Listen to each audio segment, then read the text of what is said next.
We got a lot of. I'm gonna try to get through some of this reading today. We have a bit much. Uh,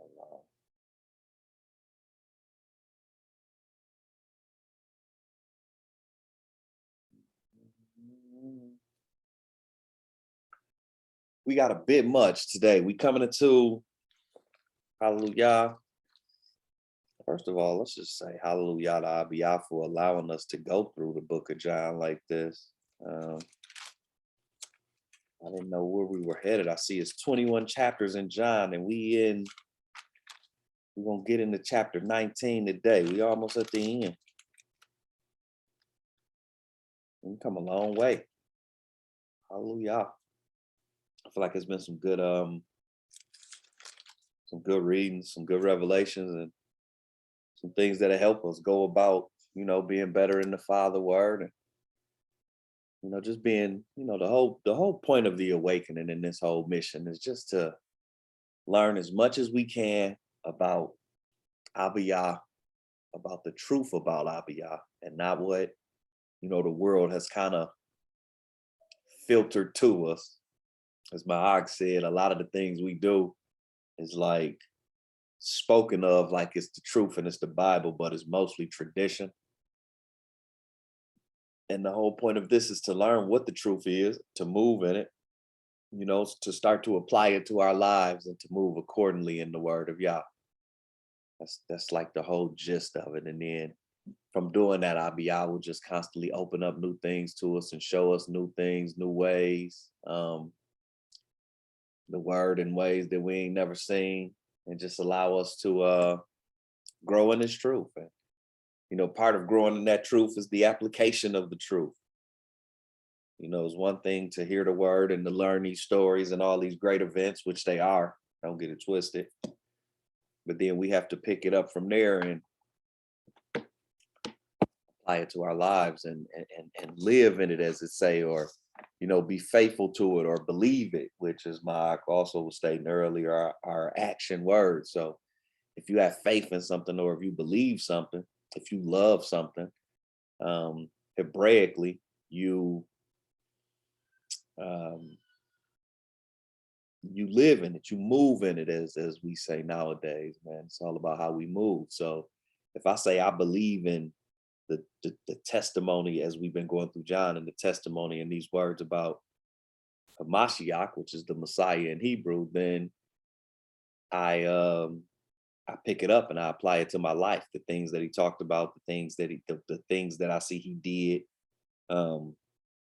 as well as with the whole Bible, because he is the word made flesh. So when we're reading his life, he's just walking out the Bible. So this is why we have to read the entire Bible for deeper interpretation of the things that he do and that he does, and the things that he say, so that we can grow in the word. So I'm just thankful to Abiyah for allowing us to walk in this, to read about this, to learn this, and to just grow in this word, to apply it to our lives, like I say, and to get closer to Yah. And, as we go into prayer, that's part of it, Abiyah. We just humbly come before your throne to thank you for giving us this opportunity. There are billions and billions of people, they say, on this planet, yet you chose us to hear the truth about your word. And we are thankful for that. And we know that in your word, it says that you chose those who you choose before the foundation of the earth was created.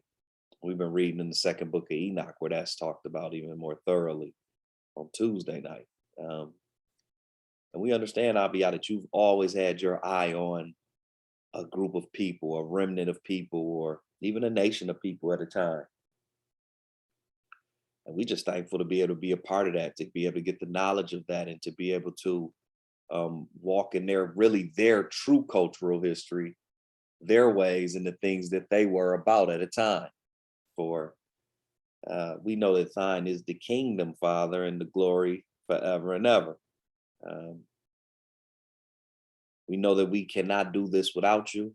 We understand that the traditions of this world that have been taught to us and to our ancestors, to many a generation of our families, but your chosen people, which supersedes that, has it runs deep, Father. So um, we humbly just ask you to continue to guide us and to send your only begotten Son, who is the light of the world, to be our light, to light our path, the narrow path for us, to illuminate it, and to guide us in this darkness, which is confusion and dysfunction and lies and distraction. But if we stay focused on that light that you've provided this world, we know that we can come through that, Father. Uh, we pray that you forgive our ancestors, Father, for being ignorant in the things that they didn't know. Um, and we pray that you teach us to humbly, with humility and meekness, to go speak your word of truth to those who you bring before us with ears to hear it, who you provide that for. Um, we pray that we decrease Abiyah as everything that we do and say, as we're working towards it every day, is to give you the glory. And so that, even when people hear me speak or any of us speak or see us, we want everything to reflect on the goodness of you and the things that you've done in our lives. And, so that we don't become prideful and puffed up and feel like we've done any of this on our own, because we have not. We thank you for revealing the truth about your Son to us, the truth about yourself. We thank you for opening up your word to us and giving us the eyes and the ears to see it and to hear it. So now when we read it, it's like a movie, Father, and we can see it playing out in front of our eyes. And we know that that's a gift from you, because there's so many people that we talk to who can't see it. And we pray that you work on us when we get frustrated, even dealing with our loved ones, because we have to remember that we couldn't see it. We only see it because you allowed us to. But we know that you are able, Abiyah. We just thank you for everything that you do. We thank you for sustaining us in the last days. There's so much going on. We thank you for protecting our children, those of us who have children in school. We pray, I pray that you cover their schools, Father. I cover our children as they leave the house to go handle their business, Father, for we know we in a lawless time, in a lawless land. But there is nothing too hard for you. And if you see fit, we can rest assured that everything will be okay. We pray for health during this time, Abiyah. We just pray for shalom, Father. I bring peace upon our households if it be your holy will. And if we be worthy, Father, just continue to show us, just to show us a better path, Father. Humble us so that we can righteously walk this thing out, Father, and be an example. Walk in the likeness and the image thereof, which is what we were created to be, examples of you. And we've fallen, but you're bringing us back. And we just thank you for the opportunity to be that example. Like, what greater gift can there be in creation than to be chosen to be the example of the Creator? And in the name of Yahushua HaMashiach, we acknowledge that. We acknowledge your salvation, which was the example, and who said that we'll do greater work. So we just humbly come before your throne, Father, and we just want to acknowledge the goodness of everything that you do for us, and to let you know that we are thankful and grateful for family, grateful for everybody on the call who you've called and put your word on their heart. I'm personally thankful for everybody who on the call you've allowed me to read scripture with, and they've helped build me to this point to be comfortable in speaking your word, Father God. It's all like a circle. We all build each other up, even if we don't know we do. I just ask that you put it on everybody's heart to earnestly seek your word, and to stay focused on your path, Father, as you will give us divine focus and divine endurance and divine strength and everything else that we need to do this the right way. In the name of your only begotten Son, Yahushua HaMashiach, we pray. Hallelujah, hallelujah, hallelujah. Hallelujah. Hallelujah. Hallelujah. Hallelujah. So get started. We do got a lot of reading. So today we're going to start with, I guess we start like this. Today we're going to start with,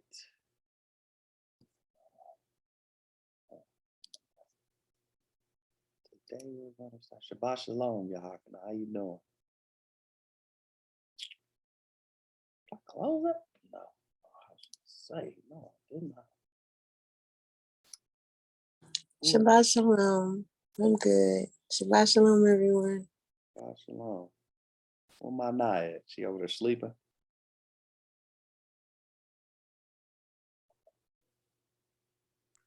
You already know.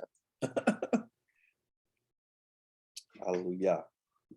So today we're at the part where I'm sure you all have heard of Pontius Pilate. So we went through last week when Peter denied Hamashiach, and the Hebrews took him in front of the Roman, which is Pontius Pilate. And the Romans were in control of what they call Judea. Like I said, they weren't necessarily in slavery or in captivity in the manner that we are today, but there was a slight difference in it. But we've heard of him, like they took him to him and he's the one who signs off on the crucifixion. So just to give a little background on him, as you see right here, it says about Pontius Pilate. He was the 5th governor of the Roman province of Judea, serving under Emperor Tiberius from 26 or 27 AD to 36 or 37 AD. He's best known for being the official who presided over the trial of Yahushua and ultimately ordered his crucifixion. So this is some statue they have of him somewhere. I'm not even sure what his statue is. As you see, as many paintings of him and all of that. So, just trying to bring into understanding that this is a real person. You know what I'm saying? A lot of times when we hear about these things, we don't really get that understanding from it. It's almost like, because the Bible is especially when you dig into it, it's kind of like it can read like a novel in places. But we try to keep it understanding like these were real people. And we know that the Emperor Tiberius was a real person. Because you can go through the Roman history and just study these people out. So Pontius Pilate was the governor set over Judea, which is one of the many provinces, that the Romans, who were in control of most of what we would call the known world at this time. So Pontius Pilate is the one that, will be in the land at the time that we're reading about. So from that, I bring up this, and I bring up this for a reason. So I read some of this with my eye before. So we're going to start with, as you see, it says a historic letter written by Pontius Pilate to Tiberius Caesar. And it says, I have in my possession a copy of the letter written by Pontius Pilate to Tiberius Caesar, Emperor of Rome. This historic letter written by Pontius Pilate to Tiberius Caesar. Letter is from the Arco volume containing manuscripts in Constantinople, which I believe Constantinople, back when Rome was running the world in this time, you had Eastern and Western of the Roman Empire. So naturally, over the Western part, Rome, Italy was the quote unquote capital. But over the Eastern part, which is, as they were in control of the known world, they were in control of all the way down into Egypt, what you would call Israel, what you would call Turkey, going all the way to what you would call like Babylon and Iraq. I think they may have went all the way to the border of like India. So most of what they quote unquote call the Middle East, which, that's a term that doesn't even truly make sense. But the Eastern capital would have been considered Constantinople, which is in Turkey. The former name of Istanbul from AD 330, when it was given its name by Constantine the Great until the early 20th century. And we know Constantine is the one in 325 AD who did the council of what they call Nicaea, I want to say. Um, and the Romans, Catholicism, Christianity, thus like the official date of that, because they went and they took the Hebraic scriptures and they put them together and said, we're going to make this because, you know, the talk of Hamashiach 300 years after his death, it was in Rome and people were following it. Romans, they didn't care about the Hebrews who they had there following it because they were already spreading our people through Rome. But the Romans were following it. And the Romans were a multi-god system based on the worship of the sun god. And we're going to see that today. But Constantine, the one who made this Constantinople, when he did that council, they put the scriptures together, but they put in things like, we're going to worship on Sunday. That's how you get, you know, that was part of their sun god worship. And, you know, we're going to keep our holidays, which were worships that trace back to their God. So it was like, we're going to put together, and the Bible was in a different form then. It was books that have been amended and added and all of that since that. But that's how you get that. All this was, he was Constantine the Great, is this man they're talking about. And Istanbul, Turkey today is what Constantinople was. And this was like the capital of the eastern part. So he said this letter were found in some manuscripts there, and the records of the centurial docket taken from the library of Rome. So they have a record of this letter in Rome as well, is what this person is saying. Translated by Dr. McIntosh and Twyman, I believe, of the Antiquarian Lodge in Genoa, Italy, which almost sounds like something what some Masons would be. Sound like something, just sound like something masonry. This has been checked and is in accord with the copy of the original lodged in the British Museum, which I wish I'd have knew that when I was there. I'd have asked them, where was this original at? I didn't know about this letter at this time. But it says, which has verified the accuracy of the transcription, verified in November 35th, 1935. So what I had up here is, these are the artifacts at the British Museum. It took a little time to Google this and find this, but as you see right here, letter of Pontus Pilate, Palladio, I'm not sure, Tiberius, about the crucifixion. And as you see, in the British Museum, they do have an artifact. And as you see, it's an old ancient, I believe the Romans might have spoke Greek. That may be Greek, but as you see, they do have a letter. They do have a letter in the British Museum. Like I say, I wish when I was there, I'd have knew this. I'd have asked them about this. Could I see this? As if I could read it, but you never know. Y'all put the Ruach on you. You could read Greek in a day. But I definitely would have asked to see this, just to lay some eyes on this. So this is a copy of the letter, though. They say that it is here in the British Museum. Oh, what did I just do? That's the wrong thing. I'm not out of it. So we're going to start with this letter. I just want to read, and this is a historical, like you see, this is not necessarily Bible. This is just a historical account of some of these things. But we're trying to build this story about the coming of a Mashiach, right? And we're just building this, not the coming of a Mashiach, forgive me, but we're building this story of, like I say, the Yehudians have tried him. The Yehudians have tried him. Not the Yehudians, the Israelites. I don't know what all nation was present from Israel, but you know, the term Jew, especially as it's used today, I say it all the time. It kind of tries to denote just Judah, but they aren't the nation. They're the kingly tribe, but Israel is the nation. Hallelujah. The British Museum did have some of everything. I just wasn't as aware as I am. I was aware of some things, but I wasn't aware of all things when we were there. They was, Stephen.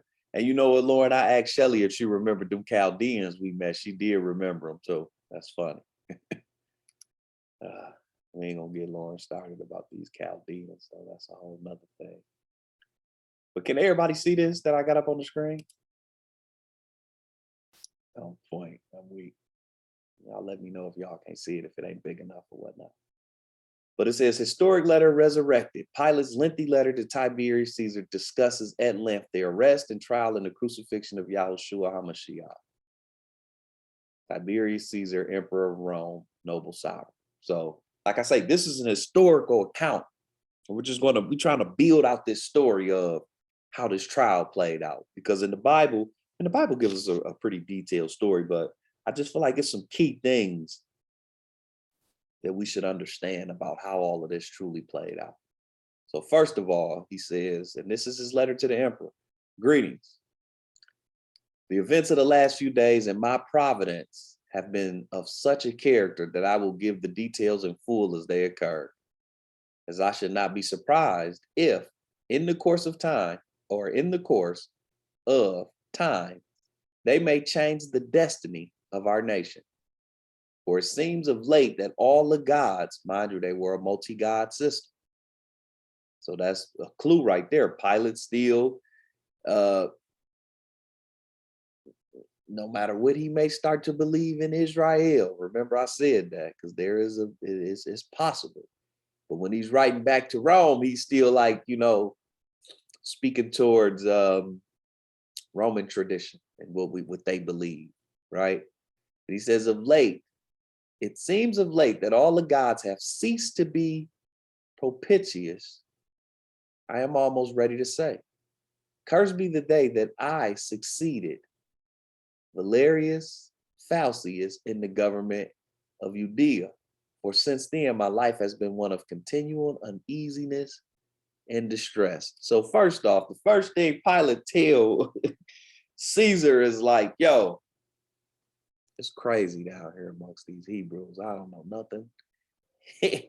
What I took from that first line is I ain't never known no people and been through nothing like what I just seen going on down here. That say a lot. Because mind you, the Romans are in control of all of the known world, what you would call present-day Iraq, which is Babylon, down into what you would call Saudi Arabia, which would at that time would have been Kush/Ethiopia, at least part of it, because they, in Roman history, they never made it past Ethiopia. When they took Egypt, they tried to go south, and they talk about this woman warrior king in Ethiopia at the time who fought them off. And when you study the history of Rome at this time, they were in control of most of what we call the Middle East, down in the part of what we call Saudi Arabia, but the southern half of Saudi Arabia at that time was called Kush, and it was part of Ethiopia. And in their history, it talks about how they never were able to win wars and get deep into Ethiopia. So they stopped in what was really Egypt. The majority of their conquest kind of stopped in Egypt. But even still, the different peoples in the Middle East, Israel, the Egyptians, of all of these people, and even the rest of the Europeans, he I ain't never seen nothing like what went on here. And he said he believes that the events that went on here will change the course, the destiny of our nation, which it did. Because 300 years later, Constantine had to incorporate Hebraic scriptures and all that into Roman religion and all these different things. And that's where you come up with the ideal of Christianity / Catholicism, which it was really Catholicism first, because they were instituting popes, I believe, already about 300 AD. But Catholicism comes before Christianity, although they try to spin it another way. But Christianity, the way I've seen it, it could be, it's just my opinion, but Christianity is an offspring of Catholicism in truth, the way I've seen it. But he were right. It did change the way that all of these things, it changed history, as it should have. This was a Mashiach. He didn't completely understand that, but we understand that now because we're starting to understand the truth. So he says, on my arrival at Jerusalem, I took possession of the Praetorium, which is a place that says the Praetorium, originally identified the tent of a general with the Roman castrium and derived from the title Praetor. I believe that's the way you pronounce that. I could be wrong. Which identified a Roman magistrate. Originally, the Praetor was the title of the ranking civil servant in the Roman Republic, but later identified a rank of office below the rank of consul. So whatever was and I don't believe it was a tent, they had a building at this time, but this is like the capital in American terms. This was like the capital, where the Supreme Court is or something along those lines. Look at it, try to keep it in a mind frame like that as we paint this picture. It says, in order the splendid feast to be prepared, to which I invited the Tetrarch of Galilee, which is Herod, the Edomite king. So Rome had different people over different parts. Herod and the Edomites, he put over Galilee, but they work for Rome. Pilate is over Jerusalem and its surrounding cities, which is what he's calling Judea, and so on and so forth. They had another governor they had put over the area of which is Syria. Now, mind you, Syria, Turkey, Iraq, Jordan, Saudi Arabia, going down into the Nile. When you read the books of Joshua, when they first come into the land, all of that is really Israel. But as we see in this story, all of that has already started to fall to the wayside to where it's already been broken up into parts. Although you do have Israelites in parts. We've seen that with the Sumerian woman in Samaria when they went to the well. She said that our father was Jacob. We know that when he healed the man who had the legion on him, he was in the land of the Gadarenes, which Gad is a tribe of Israel. You still had them there. And you had tribes around, but it had already started to fall from the nation, the big block that it was, which was about half, I would say, just guesstimating of what we call the Middle East. I understand the term Middle East isn't real, but be that as it may, what we call the Middle East, which is really Northeast Africa, I should say, it's always been known as that until they started to change and move these people out. Then they had to change that. No, it's the Middle East now. It wasn't Northeast Africa no more, but all of that's really Northeast Africa. And most of what we call the Middle East was Israel when Yah established the kingdom. All those nations didn't exist. There was no Jordan. There was no Turkey. Like Iraq was Babylon, it had already existed, but a part of that, moving back east or west, I'm sorry. But all those little nations around, that was all Israel. Keep that in mind as we read this as well. But they're putting tetrarchs, which is governors like Pilate, over the different parts. So it ain't just one over all of what you call the Middle East, because it's too big and it's a lot of people. He says, with the high priest and his officers, talking about the Edomites, the sons of Esau, who remember also that the sons of Esau is Jacob's twin brother. So they ain't following it, but based off of the history coming through their family, they know exactly what because Esau is Hebrews as well, but they know exactly what a Hebrew Israelite is, the relationship with Yah, the prophecies of a Messiah coming. The Edomites are in awareness of this. Like I say, they may not be all entrenched in it, but they are in awareness of this. It says at the appointed hour, no guest appeared. So he threw a dinner when he first got there, trying to introduce himself. I'm the Roman, such and such. I'm gonna be working with y'all, an introduction like party, event, a housewarming is what he threw. This I considered an insult, offer my dignity and the whole government which I represent. A few days later, the high priest designed to pay me a visit. His deportment was grave and deceitful. He pretended that his religion forbade him and his attendants to sit at the table of the Romans and eat and offer libations with them. But this was only a sanctimonious seeming, for his very countenance betrayed his hypocrisy. So that is part of it. It's a scripture that says don't eat food sacrificed to other gods. So possibly they didn't go, thinking along them terms. We ain't supposed to be doing X amount of things with these people. But the reason he's saying is hypocrisy, and we just seen in John, is because as we go forward, he know these so-called leaders and priests amongst the Israelites he's talking about, they're going to be working with the Romans trying to keep their spot. Okay, we'll keep this down, keep that down. As long as y'all let us do us and collect these tithes and keep the temple and And we seen that as we read through John, back in John, I don't even know exactly where it was at, but remember they said that about Yahushua, like he gonna mess up our slot with these Romans. Same thing go on today. Look at this as America. So same thing go on today. They put these leaders slash whatever you want to call these people over us, the descendants of the slaves. And a lot of times it's just like house Negroes during slavery. They're trying to keep their spot in the house. They ain't really trying to help all us in the field. It's more about keeping descent down so that we can keep the spot in the house. Same difference. And he's saying, now mind you, he writing this in hindsight, but as this go on, they acted like in the beginning they couldn't come eat with us, but they gonna be coming, you feel me, working with us behind the scenes to keep their slots though. So it wasn't really they ain't really standing on that they talking about. Same as today.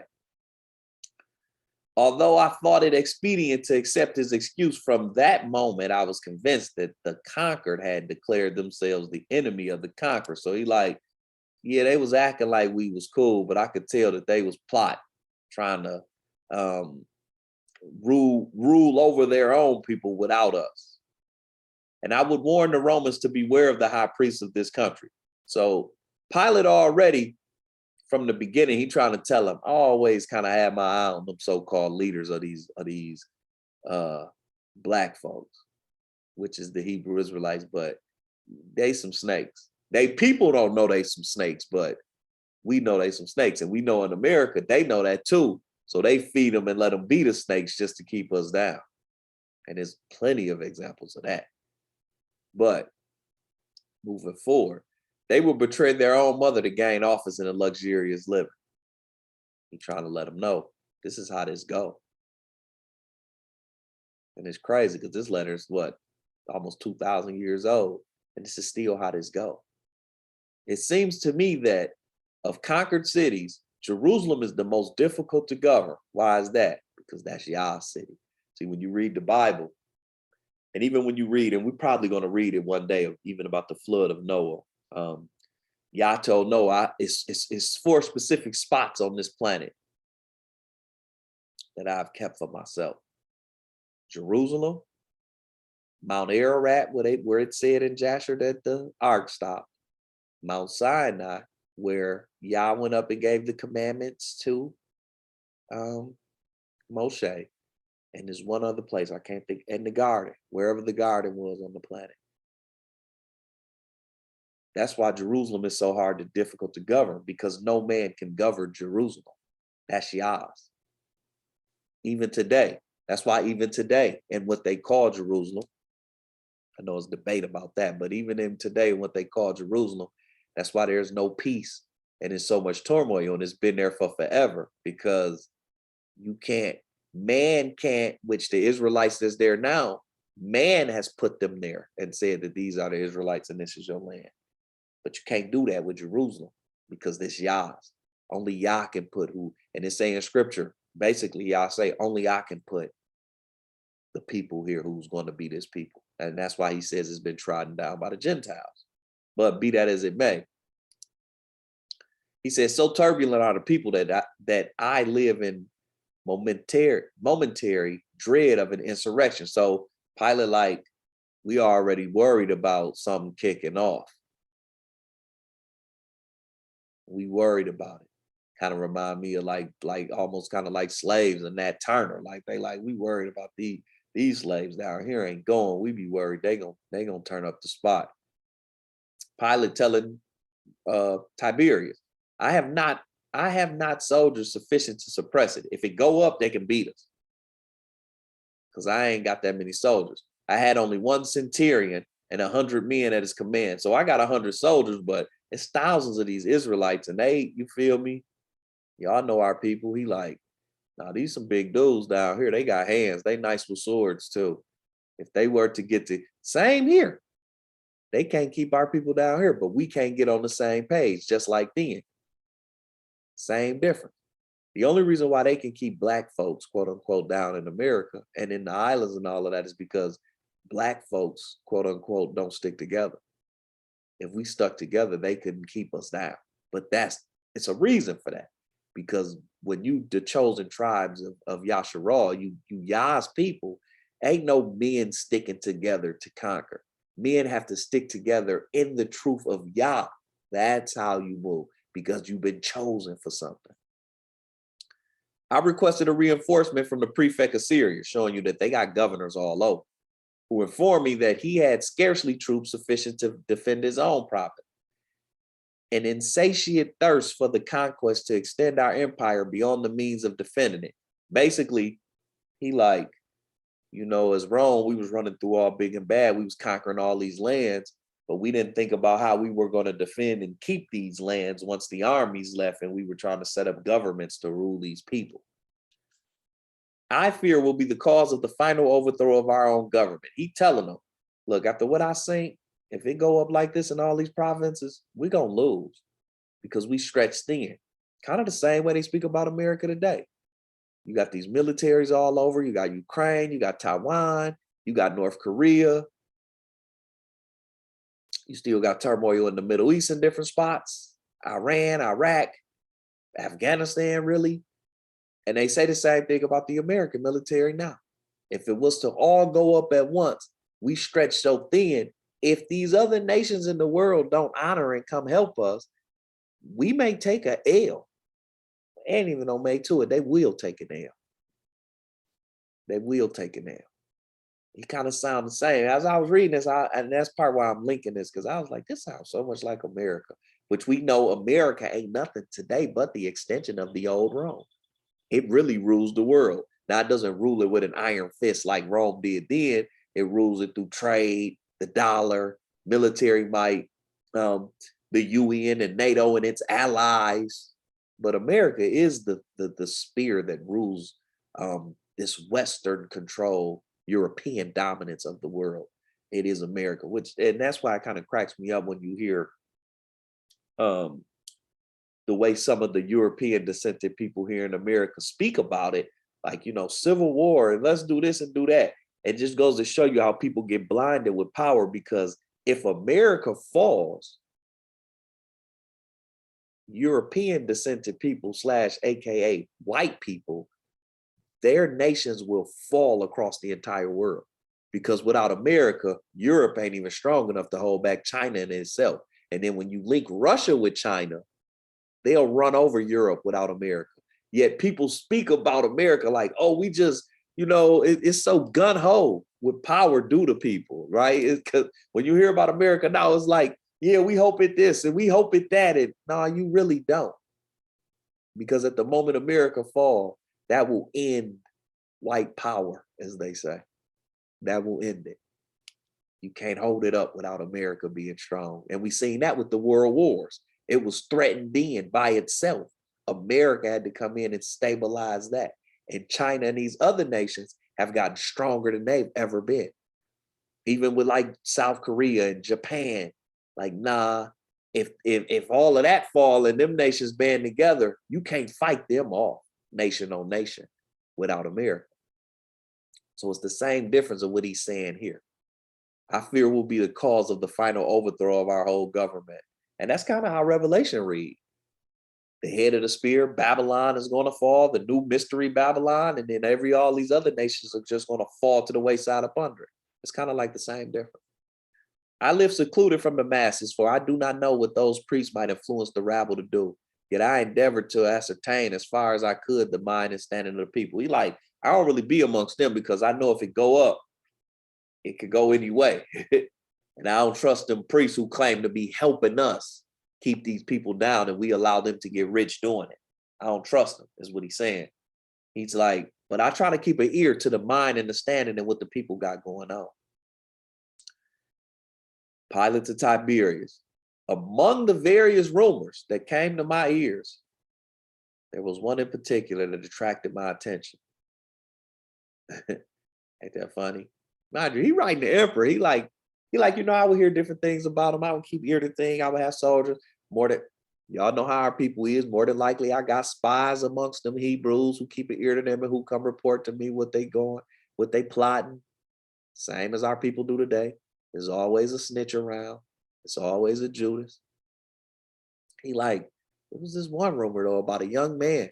It was said he appeared in Galilee preaching with a noble unction, a new law in the name of Yah, or the name of God. He probably would have said in the name of their God who had sent them.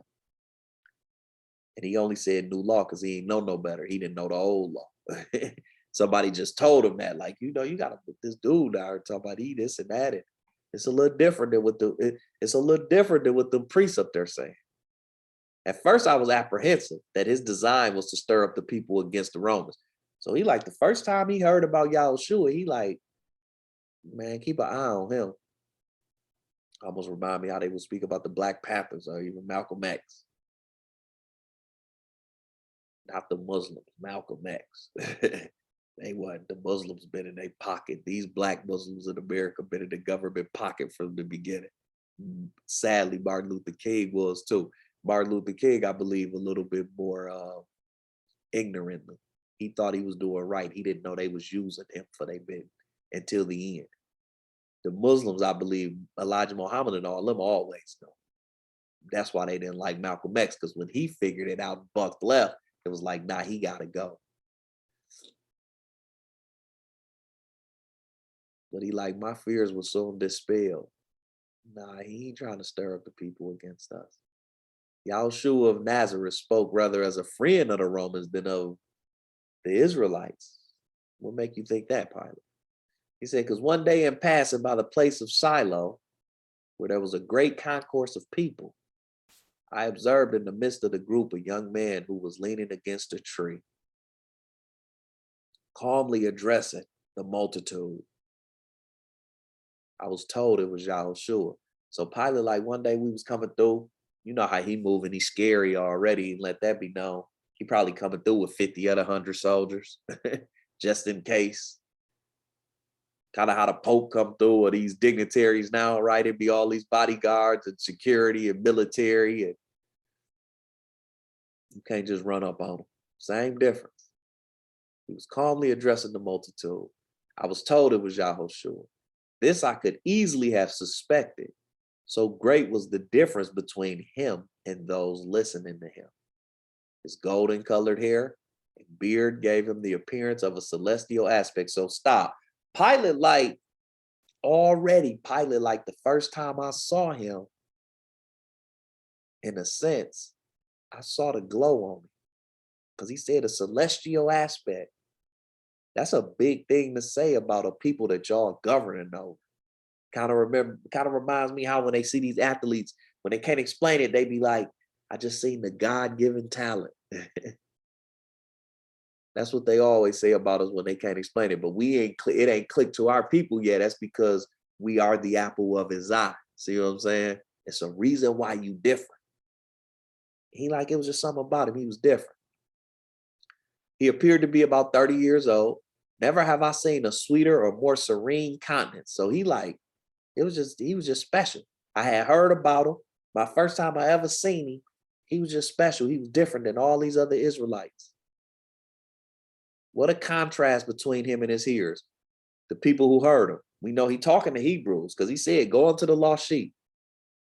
But when he described them, he said they had black beards and a twanny complexion. Twanny.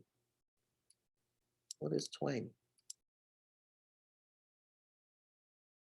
Of an orangish brown or yellowish brown color. Twanny. When I was studying this letter, there was a copy of this found in Germany back in like the 1700s. And mind you, you had these so-called Israelites who are in Israel today, they came from Germany, a lot of them, and they found this letter and they immediately said it was fake. And when I was reading this, I knew right at this part right here is why they said it was fake. Because that's describing a black man and black people. And they all European claiming to be these people. So it has to be fake because none of us look like these people. Does that make sense to y'all? What I just said? Yeah, I'm with you. Makes perfect sense. This is why in Israel today, with what they call Judaism, they say that the New Testament was written by the Greeks and it's fake.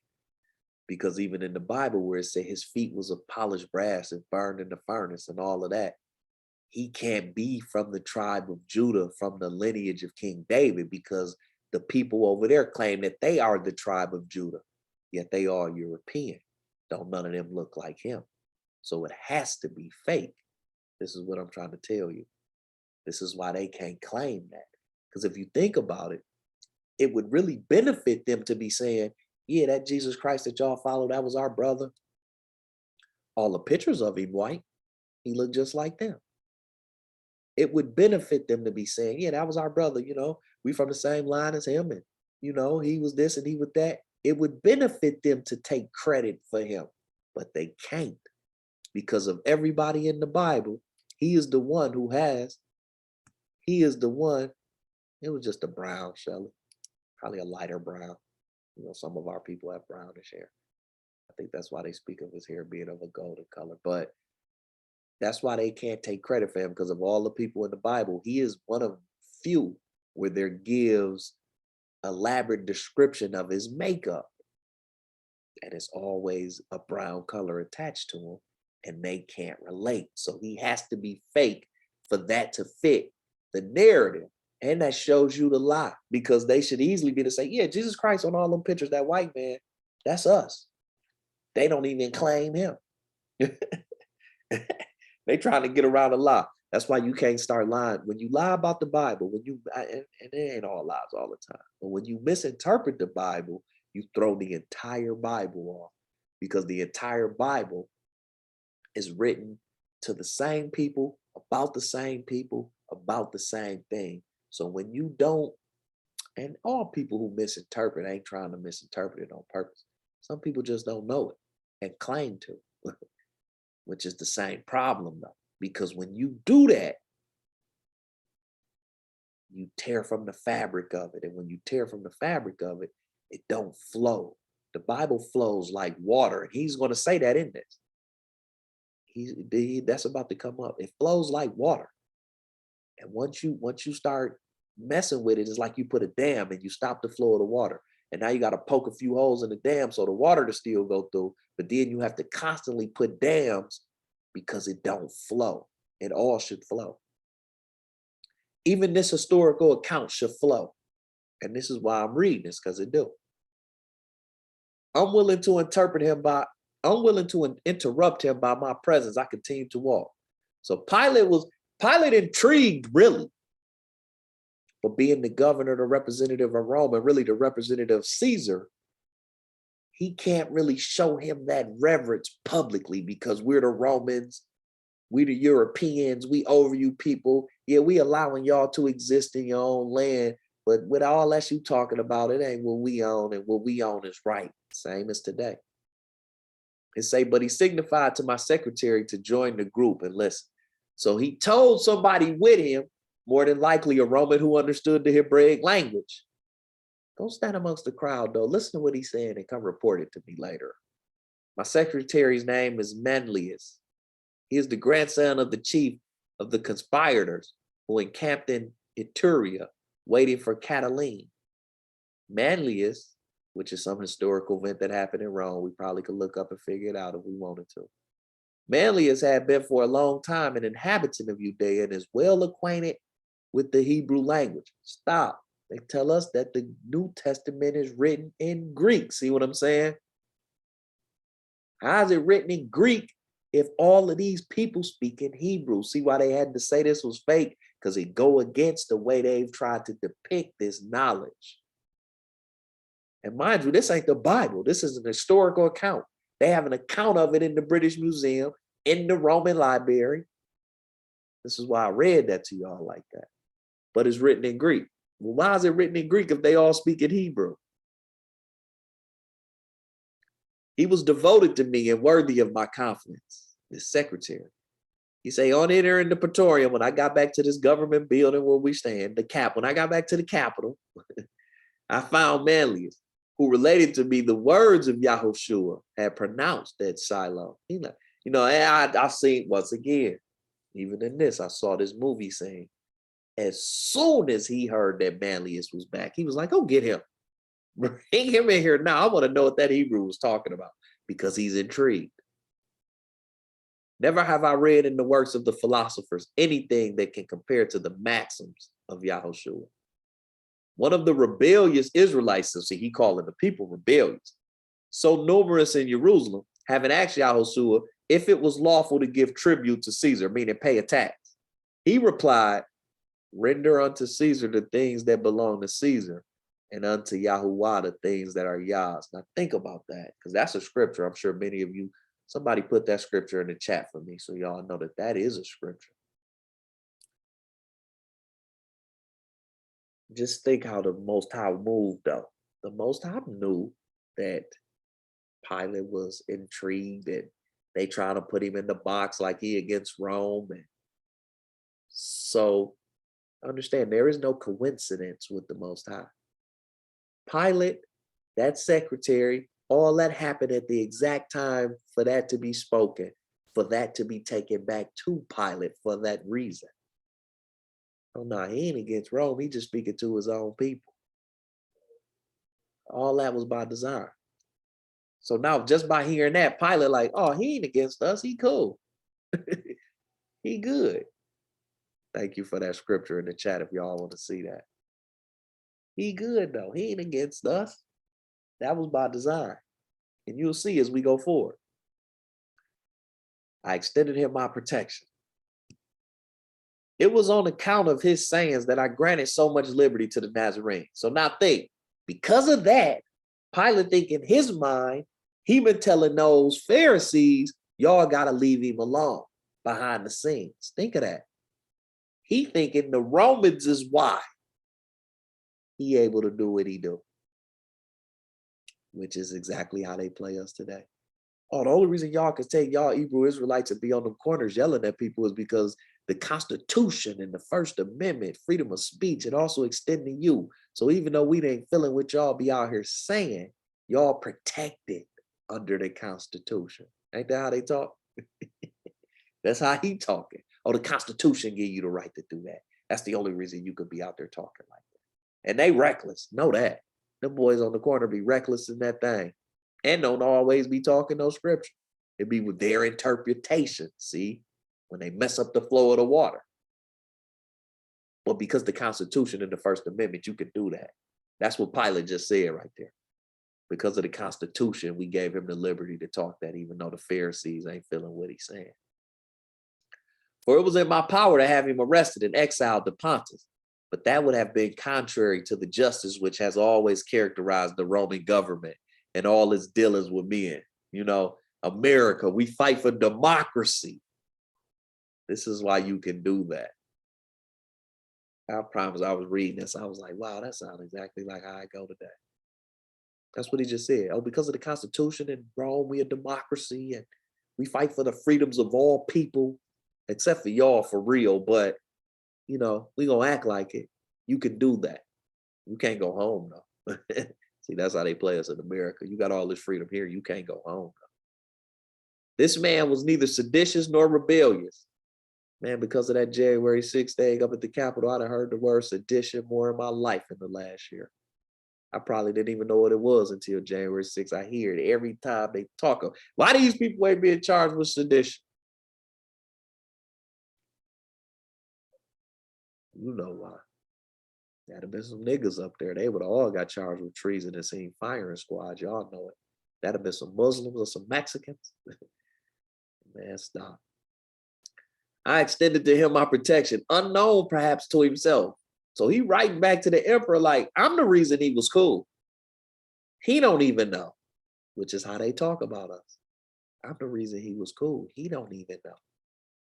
He was at liberty to act, to speak, to assemble, and to address the people, and to choose disciples, unrestrained by any praetorian mandate. Think about that. He think all that's because of him. Yahushua, like those who I got is who my father gave. What? He think all that's because of him. Should it have ever happened, may the gods avert the omen. Should it ever happen, I say that the religion of our forefathers will be supplanted by the religion of Yahushua. Wow. Them was bold words for him to write back and tell Caesar about this Negro, mind you. In their mind, this Black Israelite, y'all know, that's bold words to be telling them about some nigger. Y'all know how he talking, really. But that show you how intrigued he was.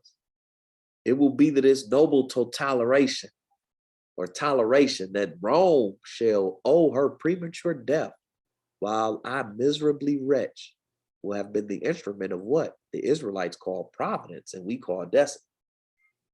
The Israelites already say we gotta fall because we this and we that. I ain't really hearing them preach though. But when I saw him, I thought like, this is something that could come and overtake Rome. And it did. Them Greeks, as we was reading, and all these other nations that started coming to see him, they was going home like that was the truth. We ain't on that, which is why Constantine have to do what he do. Start Catholicism. This gonna be the religion. We gonna use their scrolls, but we gonna keep our holiday and we gonna keep our day of worship, which is Sunday, because we worship the sun. And that's how you got what is Christianity today. So this is how you can get the laws done away with. The Old Testament ain't for real, and so on and so forth. Now you see why, because they were trying to stop what Pilate is telling Caesar was coming. No, do something different. That's how you change his name. That's how you change his face and all of that, because it's trying to stop the truth of what he really was about. No, my people is these people. We supposed to be XYZ. Y'all need to get yourself together. Pilate telling him, this coming. And he was right. This unlimited freedom granted to Yahushua provoked the Israelites, not the poor though, but the rich and powerful, the leaders, the ones who benefiting off these people being poor. That's who we at. This unlimited freedom granted by who? By Caesar? No, by Yah. It is true that Yahushua was severe on the latter, the rich and the powerful, the so-called leaders, the uppity ups, all these uppity Negroes that's around here now. They don't want to hear the truth for no Hebrew Israelites and we them people. You know why? Because it goes against that get rich or die trying, and oh, we got money, we better than niggas, and oh, we ain't got to do this and do that because we rich and these white people accept us. That's the same reason why a lot of these people don't want to hear you today, especially these pastors and these church folks. Man, we ain't trying to hear that. See, it's an obligation when you learn you're an Israelite. It's a code of conduct, as I like to say. No, we want to be Christian. Ain't no code of conduct. We can do whatever, and in Jesus' name, we okay. It's the same thing. It is true that Yahushua was severe on the latter, and this was a political reason, in my opinion. Political? Man, I promise you this is America. He was being political. He was trying to get them all to vote Democrat. Man, this Bible's something else, man. For not restraining the liberty of the Nazarene, scribes and Pharisees, he would say, to them you are a race of vipers. He did say that. You resemble painted sepulchres. He did say that. I believe he said that. You appear well unto men, but you have death within you. That's exactly what he said. You like the chief seats. Y'all just want to look good. You claim you speak in my Father's word. You really speak in tradition. You're lying. You look good. You ain't told these people no truth. And you taking their money while you doing it, using it to fill your own coffers. Ain't doing nothing for the poor of your people. I tell you, man, if this ain't America and what's going on today, this Pilate too. Think about this. This a Roman. He writing a letter to Caesar. He ain't talking no Bible, nothing. But it's exactly what's going on today. At other times, he would sneer at the alms of the rich and the proud, telling them that the mite of the poor was more precious in the sight of Yah. He did do that. It's a scripture where he was like, the rich people was in there giving all his cattle, all these big old lambs and bulls, and because that was your offering.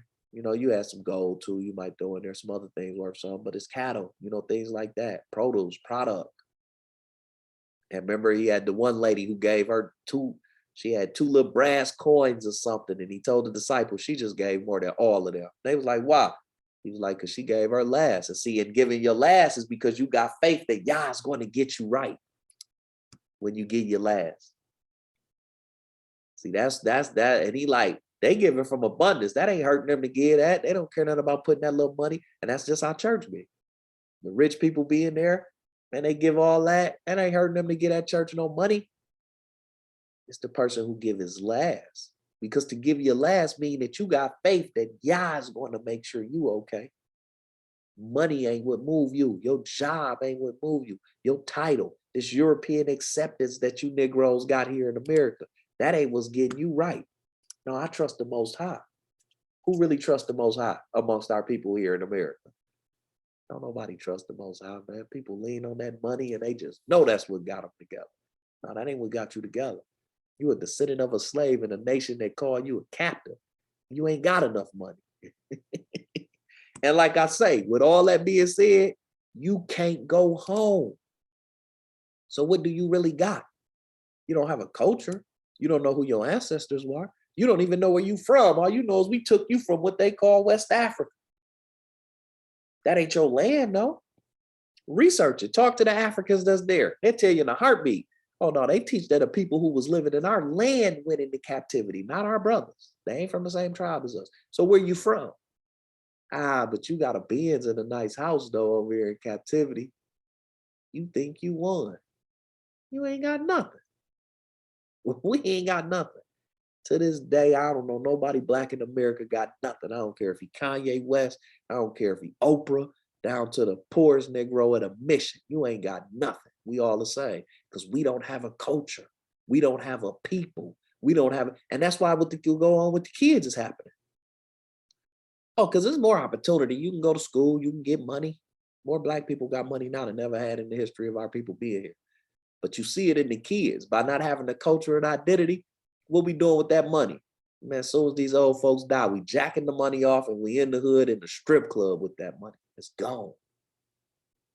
Everybody I know who had who was fortunate enough to have some relatives die to leave them something.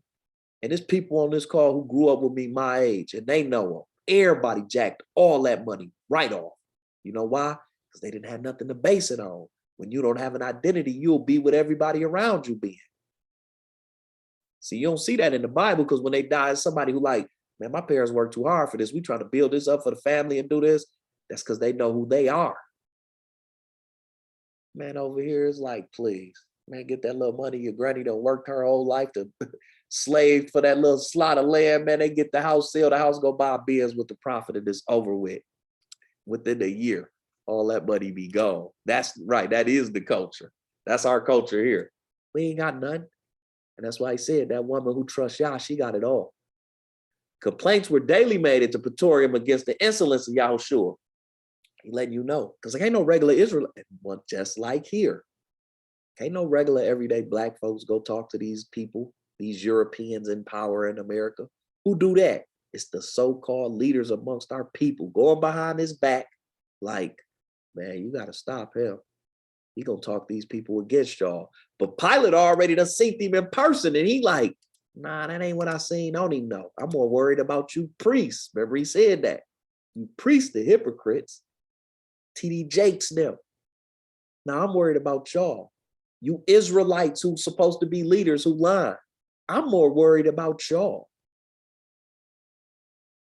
I'm more worried about y'all. I was even informed that some misfortune will befall him. That it would not be the first time that Jerusalem has stoned those who call themselves prophets. Ain't that true? All of the prophets died like that for real. Most of the disciples died horrible deaths after he left, died in jail. I can only think of like 2 or 3 disciples they talked about went on to live peaceful lives, teaching the word somewhere in the world and died. No. Even Pilate, no. He hearing the rumors. Man, you know they say they gonna kill dude. He thinking because they telling the leaders Rome gonna stand on you if something happened to him, because that ain't how the Constitution and democracy work. He's saving them. No, y'all saving him. An appeal would be made to Caesar. However, my conduct was approved by the Senate. And I was promised a reinforcement after the termination of the Parthian War. We know that war. They teach that war in school.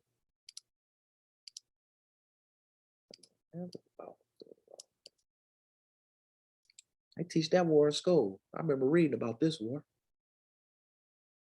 Lasted 682 years, Roman and the Persian Wars.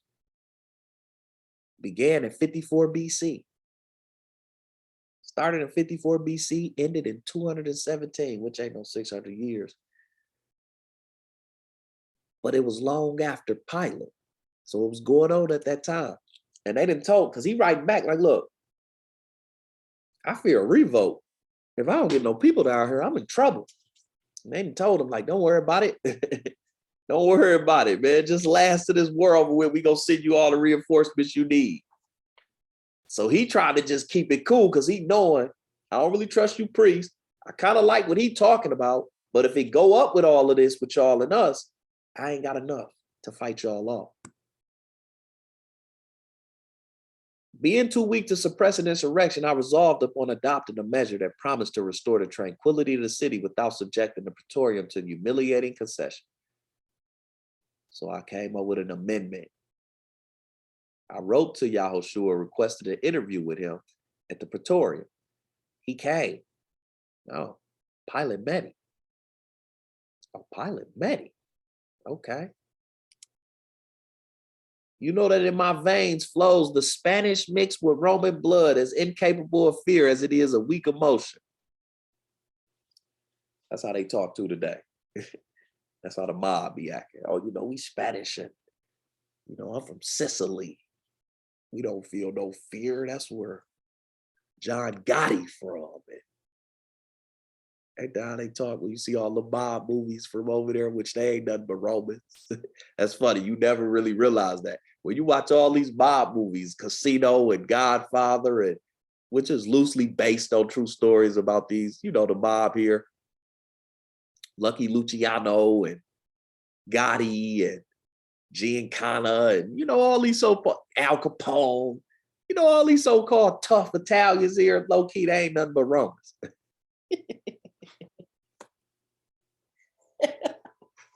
And what do? Can't stand niggas. That's even funny to me. As I came into the truth, I thought like, dang, black people in the hood, especially in the streets, the gangs, they idolize mob movies and Al Capone. That's where you get the drive-by and all that from. Gangs and all that idolize that. And low-key, they can't stand niggas. I tell you, man, our people, see why we ain't got nothing? We don't even know who our enemy is. We love them. I know black people who love mob movies. Not even realizing the mob movies, they can't stand you. You a monkey to them. They can't even stand you. But he like, I'm Italian, man. You know, he like, you know, I'm from I can't think of the family, the main one everybody always know. I'm from the Genovese family, you know, I'm mob. I'm in the mob. We tough. You feel me? I have some of these Negroes down here whack. He like, I'm incapable of fear. But when the Nazarene made his appearance, I was walking in the basilica and my feet seemed fastened with iron, hand to the marble pavement. Basically, he was like, you know where we come from. We ain't scared of none. But when I met homie, I was spooked. But when this Israelite came in here, and I trembled in every limb, as does a guilty culprit. Like, he like, I ain't even done nothing wrong. I'm behind the scenes telling them Israelites, leave that man alone. But when I met him, for some reason, man, I was spooked. He just told Caesar, with all that said, though, I'm just trying to let you know, I was shook up when he came in here, though. I couldn't understand it. It was just something about him. But look, while I'm shook, the Nazarene was as calm and innocent as himself. Y'all sure just looking at him like, and y'all know how our people be looking like, dude, what's wrong with you? You all right?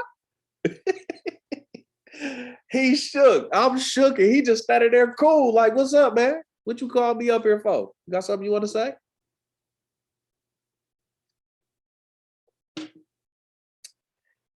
When he came up to me, he stopped by He stopped, and by a signal sign, he seemed to say to me, I am here. Nodded his head. Y'all know how we do. You know, we be in a room full of these people from another nation. We just nod at the other black man we see across the room, and y'all both know what that nod means. I promise we all do that. It don't matter where we at. You see one black person anywhere, you just nod and he know, like, yeah, okay, I see you, we here. Back in the day, that used to mean, because now these Negroes is different. But back in the day, when I was growing up in the 90s, that meant we the only two black people here. And if these white people get to tripping, we gonna scrape them together to make sure we both get out the door. Now, you don't be knowing what these Negroes gonna do because Negroes got something. So now a Negro watch the white boy scrape you because he privileged. And he like, I can't help that nigga. They gonna be looking at me crazy. Back when I was growing up in the 90s, that meant, and not even just black white people, if these Mexicans or if these Arabs, whatever we in the room full of, if these Asians, if anybody get to tripping, I don't know you, you don't know me, but because we both black, that nod mean if it go up, I'm rocking with you though. That don't mean that now. We still do it though, just to acknowledge we see each other though. But back in the day, that meant we don't even know each other, but we rocking though. That's how it was around here when we was growing up and we did that. I don't know you and I don't know me, but if these Arabs get the bucket in here, we gonna rock together though to make sure we get up out of here just because of nothing other than we both descendants of slaves. Not now. But we still do that nod to acknowledge, I see you in here though, but you don't know how that's gonna go now. It was once a day where that nod really stood for something. That signal he just gave him without speaking, just to let him know, I'm in here. You see me. Yeah, that's how we was back in the day. It didn't matter. I see you. It didn't matter who you was, but I see you, you see me. If nothing else, we gonna make sure each other good. Even if you tripping, I'm gonna step in, look, I got him, man, you cool. We might step outside, and I don't even know you. And I'm like, bro, you in here tripping. Don't do that. You know what I mean? Nah, it's different. That's that nod. He gave him that nod. Y'all know that nod, though, just to let you know, I see you, I'm here too. We good. Though he spoke not a word. For some time, I contemplated with admiration and awe this extraordinary type of man, a type unknown to our numerous painters. He talking to Caesar about painters who have given form and figure to all the gods and the heroes. Mind you, when y'all see all them statues that's in these museums, man, when y'all see all these statues that be in these museums, man, we can find something here. When you see all these statues that be in these museums, see what we can come up with here. Let's see if I can show y'all something real quick. I don't want to be here though. Where can we go? Where can we go? Not there. Where can we go?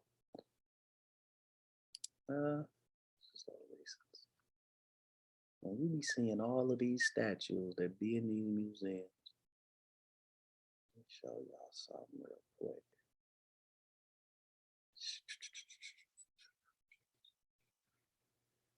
Not these Egyptians. Y'all know what that is. I'm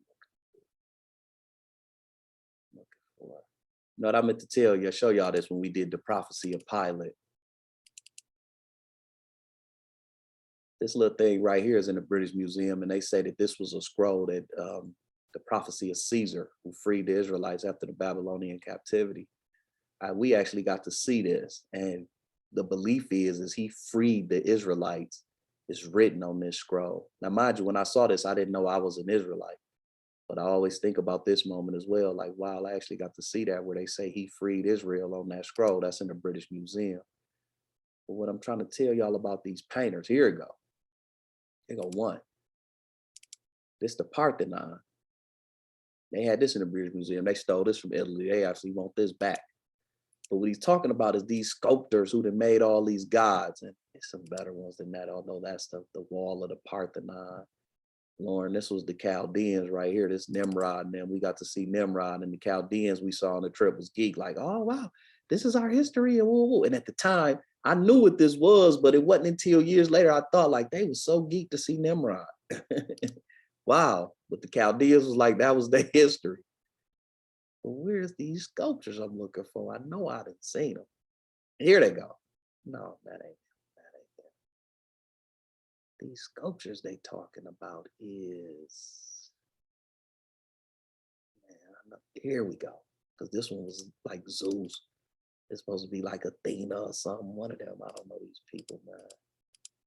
And this was supposed to be like Zeus. But these was like 2,000 years old. So this is from this time that he's talking about. That's what I'm trying to say. That's what I'm trying to get to. Hallelujah. But this is what I'm trying to get to. These is the sculptures of this time. These was from like 2,000 years ago. I want to say we seen, they was calling her Nike too. I didn't even know she exists right here. Wing Victor. This was a god. I didn't even know that. I didn't even know Nike was named after some old ancient Greco-Roman god. But this was in the Louvre here. And there was a lot of people standing around this. I remember thinking like, what is this little statue with the head off? But this was supposedly a god. The point I'm trying to say is when he say a type unknown to our numerous painters who have given form and figure to all the gods and heroes, he's talking about them, that pottery there, those sculptures. There was nothing about him that was repelling in his character, yet I felt too awed and tremulous to approach him. He said, when I saw Yahushua, I had never saw nothing like him. Even the sculptures of our people, it just could not compare. He like, even the sculptures of Zeus and, you know, I ain't even just go through all of the pictures, but we got pictures of them old 2,200-year-old sculptures of Zeus and Athena, Poseidon. We saw all of that. Diana, they was loving this sculpture of Diana. I remember we was in there, it was a long, big old circle around her. And he like, man, with all of them things we got back in Rome, the Parthenon, I ain't never saw nothing like it.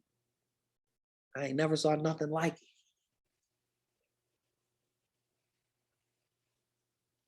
Yahushua said, I unto him at last, and my tongue faltered. He's stuttering.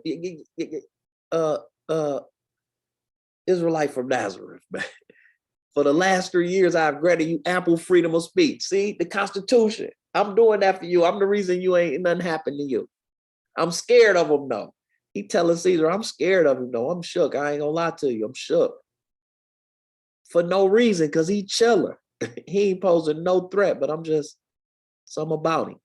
Nor do I regret it. He like, I gave you the reason. I'll let you speak. Your words are those of a sage. He had to put a Roman twist on it because he don't know what it is.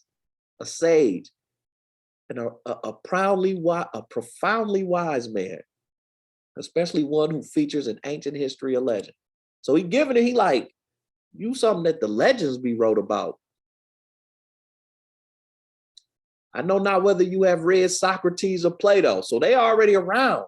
But this I know, this is in your discourse of majestic simplicity that elevates you far above those of philosophers. These are the people they teach us in school. It's like the smartest people ever. Yet in this letter from Pilate to Caesar, he like, ain't none of them messing with Yahushua. You know why they don't tell you that in school? Because like I told you about that Bible. If anybody in that Bible who you could trace back, it say that that's a black man. They ain't gonna never tell you no black man was the greatest philosopher ever, just like they ain't gonna tell you black people created the cotton gin or peanut butter, or they didn't want to tell you in Hidden Figures them black women gave them that. Get the point I'm trying to give you? That's why they ain't telling you this historic letter exists. This should be a big deal. With all these Christians in the world who follow Jesus Christ, this historic letter should be a big deal at every church because this gives us proof. It ain't no big deal because they ain't trying to get that much credit to no nigga. This world crazy, man. Y'all, I say that word loosely here to y'all because I'm trying to get y'all to understand, man, this is what they think about you, man. He like, you greater. I ain't never saw nothing better. He's better than Socrates and Plato. These is the greatest of their people. The emperor is informed of it. He like, I've been sending word back to Rome about you. And I, his humble representative in this country, am glad. Look at how he humbling himself in front. He really over these people. Ronald Reagan wasn't going to come humble himself up under whoever was big at the time in the black community. I don't even know. He ain't going to do it. He said, I'm glad of having allowed you that liberty. I'm happy of which you are worthy. You worthy to be granted the freedom of speech. The Constitution, man. You make and think he said, you better than them other black people down there. I don't know what they be talking about. They ain't really worthy. You worthy of that though. That's how they speak about us today.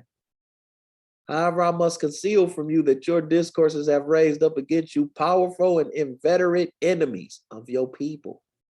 Nor is this surprising. Socrates had his enemies, and he fell victim of their hatred. Yours are doubly incensed against you on account of your discourses being so severe upon their conduct against me on account of the liberty I have offered you. They even accuse me of being indirectly leagued with you for the purpose of depriving the Hebrews of a little civil power, which Rome has left them. They say, I'm working with you. We trying to use you to take the power we didn't give the Pharisees to get that money off their own people. They feel like we trying to use you for that, which is what they said in the scripture. He gonna make these Romans cut us off. They say that in John. I can't remember the scripture, but we read through that in like chapter 12 or something. They have accused me of indirectly being in league with you. Just thinking, this is Pilate in here talking to Hamashiach like this. What? He said, my request, I do not say an order. I request it, I ain't ordering. That you be more circumspect and moderate in your discourse in the future and more considerate of them, lest you arouse the pride of your enemies and they rise against you. The stupid populace, called the Israelites stupid, your people some idiots, wow, and compel me to employ the instruments of the law. So basically he like, man, calm down a little bit. Mind you, Mashiach like, I'm here to tell what my father said though. I'm speaking my father's words. I'm here by my father's authority, all this. And you got a Roman trying to tell him, you only doing all this because of me and I need you to tone it down. Or your enemy's going to do something to you. Or they going to bring you into me and I'm going to have to do something to you because I can't stop a revolt if it go up. So even if I know you ain't did nothing, I'm going to have to do what they say because I'm in league with Rome and I'm here just to do Rome's bidding. And Rome bidding, we just trying to keep this under our rules. So even if I have to do something to you, I'm going to do it. See why this is important when we get to the story of him and there with Pilate? Why Pilate kept saying, man, he did nothing. I washed my hands. Because Pilate didn't just meet him and get in tune with him that day. Pilate been intrigued by Yahushua for years by the time they get to that point. This is why he in there with them like, man, I don't know what y'all on. Yahushua finally speak to him though. Say the Nazarene calmly replied, Prince of the earth, your words proceed not from true wisdom. In the dough, man, use wisdom. I got somebody who always be telling me now that use wisdom, Ak. Hey, he told her right there, he said he definitely had the Ruach on him, Ak. He told Pilate right there, he said, use wisdom, fam. You don't know what you're talking about. That's how we talk to. Hey, fam, you don't know what you're talking about.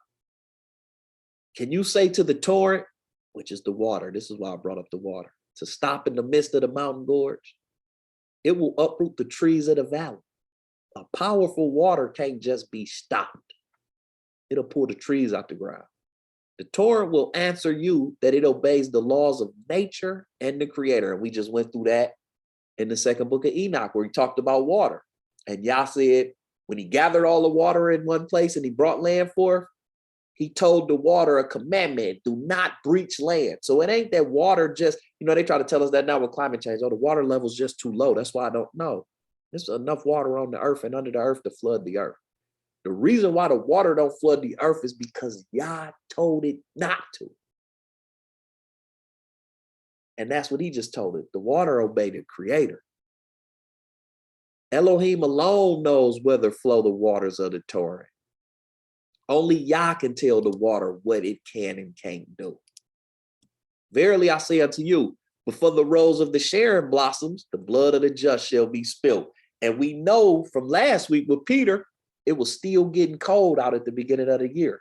They were standing around a fire.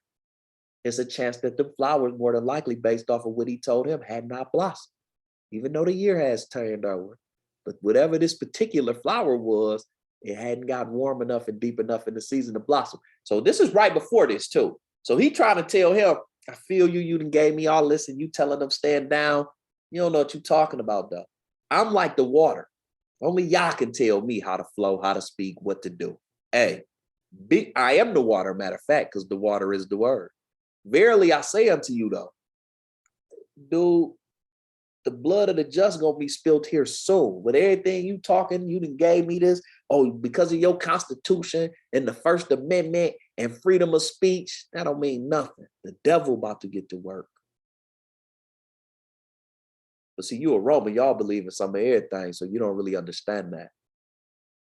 That's what he just said to him. Your blood shall not be spilled. Look at Pilate. And I say it with deep emotion. You are more precious in my estimation on account of your wisdom than all the turbulent and proud Pharisees who abused the freedom granted them by Rome. He like, look, we work with them to keep the people down, but I don't even really be feeling them. They kind of thirsty for real. I actually feel you. I like what you be teaching your people, man. I ain't gonna let them do nothing to you. Now just think, foreshadowing. We know how that turned out. They gonna bully him. You better kill him. And for the sake of Rome and fear and rebellion, what he gonna do? Gave him up to be crucified. So he lied right there. He lied right there. They conspire against Caesar and convert his bounty into fear, impressing the unlearned that Caesar is a tyrant and seeks their ruin. You ruling in their land. What is you? He doing what America do. We really for democracy. We ain't trying to take over your land. Just pay us a tribute, check in with us. You can do what you want, which ain't true. You know, we fight for democracy. They making Caesar and Rome look bad. We ain't really on what they say. Insolent wretches they are, not aware that the wolf of the Tiber sometimes clothes himself with the skin of sheep to accomplish his wicked designs. I will protect you against them. Oh, really? My praetorium shall be an asylum both day and night. If it get too hectic, you could just run up here with me and you good. And we know that ain't true because they gonna bring me in here to you. And you gonna buy in. Yahushua carelessly shook his head. SMHs, they say. And said with a grave and divine smile, he smiled at him like, man, I like the way you sound, man, but you a fool. When the day shall come, there will be no asylums for the Son of Man. He told him right there, they're going to bring me to you while you talking about I can come hide in there. Neither in the earth nor under the earth. The asylum of the just is there, pointing to the heavens. No, the asylum for the just is with Yah. That which is written in the books of the prophets must be accomplished. He told him again, like, I feel what you're saying, but you don't know what you're talking about. What's coming is coming and it's here.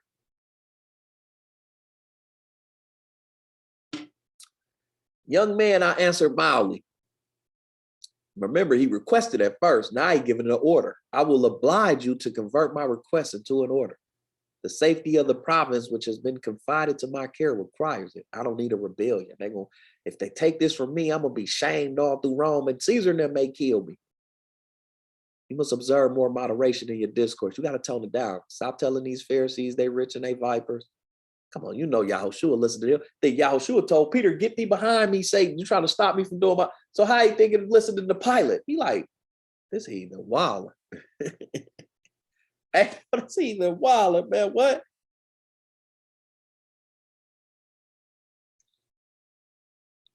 Do not infringe my order. You know the consequences. Now I gave you an order. Don't go against my order. May happiness attend you. Farewell. I'm through talking. All right, well, mind you, all of this, he spoke though. He's scared of him the whole time as he talking all of this. Farewell. Look, now I gave you an order. If you don't do it, then it's whatever. Now he shook. Yahushua told him, Prince of the earth, I came not to bring war into the world, but peace, love, and charity. I was born the same day on which Augustus Caesar gave peace to the Roman world. Something we probably could look up. That's something we probably could look up.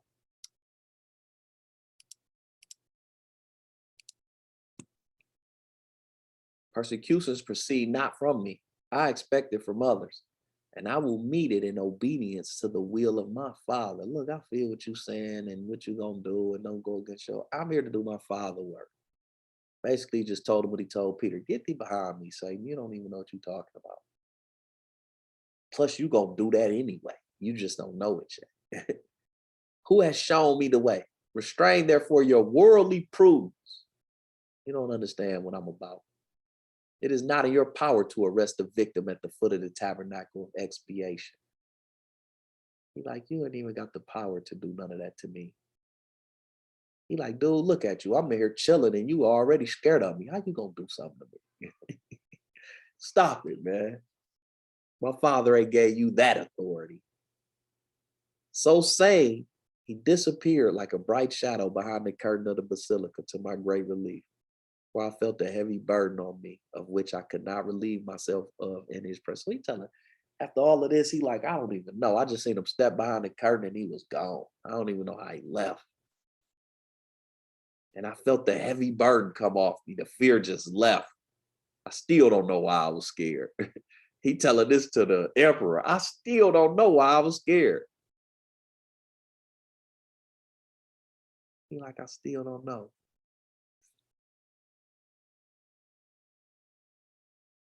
So now, I think that's where I stopped with that.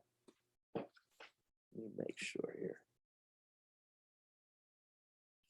And I meant to say, when he told him about the water in the Torah, he spoke a parable to him. Why he speak a parable to him? Because it wasn't giving Pilate to know the truth. He spoke a parable about himself. I'm the water. I'm the word. So now, let's jump over to this John. Let's get back to this John. I know that's what y'all been waiting for, man. Don't mind me. Oh yeah, 28. So now we jump over to this John. Remember, the last thing we seen was the cock crowed twice for the second time. Peter had denied him. He looked up at Peter from across the room like, you bugging. Peter was ashamed, but Peter let us know, man, if I could fall, y'all could fall. But if you see my rest of my story, get back up. Put your hand on that plow and get ready. John 18:28. Then led they Yahushua. So they bringing him from where the high priest said now. And now y'all see his interactions with Pilate. Then led they Yahushua from Caiaphas unto the hall of judgment, which is that praetorium. And it was early. And it was early. No, did I start earlier? No. And they themselves went not into the judgment hall. So mind you, remember, he went into the praetorium, we just seen and talked to him, but they said at least they should be defiled, but that they might eat the Passover. So he just kept Last Supper / the first day of Passover with the disciples. The next day, because this the morning, as I say, it was early. This all going on from that same night. The next morning, basically, they got to wait till the courthouse to open. And I kind of laughed when I thought about that. Like, how many times in my life have I heard a Negro say they got to wait for something to go do something when the courthouse open? I got to go to court in the morning. I hope they don't lock me up. I got to go to court in the morning, man. I already took my time. I got to go turn myself in. I can't think about how many times I heard somebody say something along these same lines. So I got to wait for this courthouse to open to go do X, Y, Z. I remember I was like that when I had to take my time. I had already took it. I was telling me and Shelly, we rolled down there like, man, I got to turn myself in today.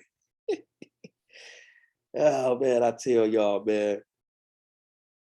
But we already see tradition, because I've never, and I could be wrong, but I've never seen a scripture where walking in a certain building would make you unclean. And we know Hamashiach didn't do nothing unclean. So if that was true, he'd have never met him at the praetorium, but he did. So we already see part of this is their tradition. Oh, we can't walk in there. It's the Passover. Our garment's going to be unclean. What? Where they do that at? I ain't never seen that scripture. One of y'all might have. Pilate then went out unto them and said, what accusation bring you against this man? So they wouldn't go in. Pilate stepped out. You're like, what accusation y'all bring against this man? They answered and said unto him, if he were not a malefactor, we would not have delivered him up unto thee. He was a malefactor. He done something wrong. A bad doer, a criminal. They calling him a crook. He a crook. He a snake oil salesman. He done lied to these people. Verse 31. Then Pilate said unto them, take you him and judge him according to your law. Basically, Rome propping y'all up. You got your temple. We letting y'all judge your own people, unless other than matters they get out of hand and we step in. Go judge them by your law. The Yehudians therefore said unto him, it is not lawful for us to put any man to death. Really? It is though. It is though.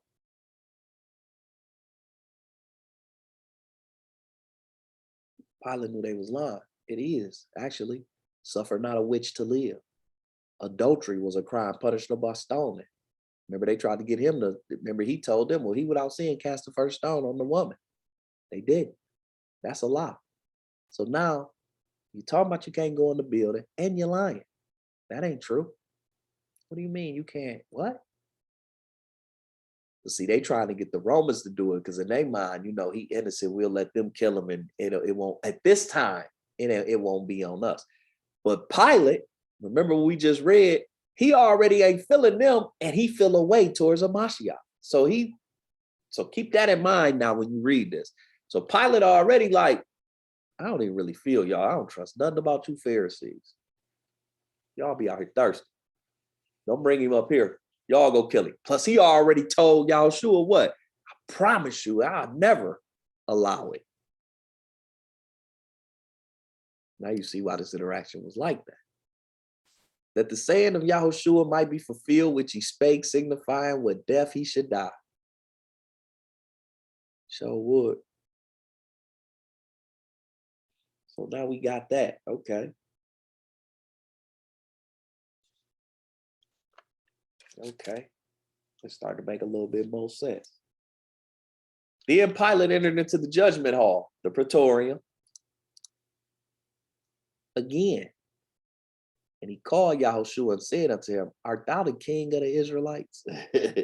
And he like, mind you, we already had this interaction. So Pilate probably in there spooked again, and he in chains now.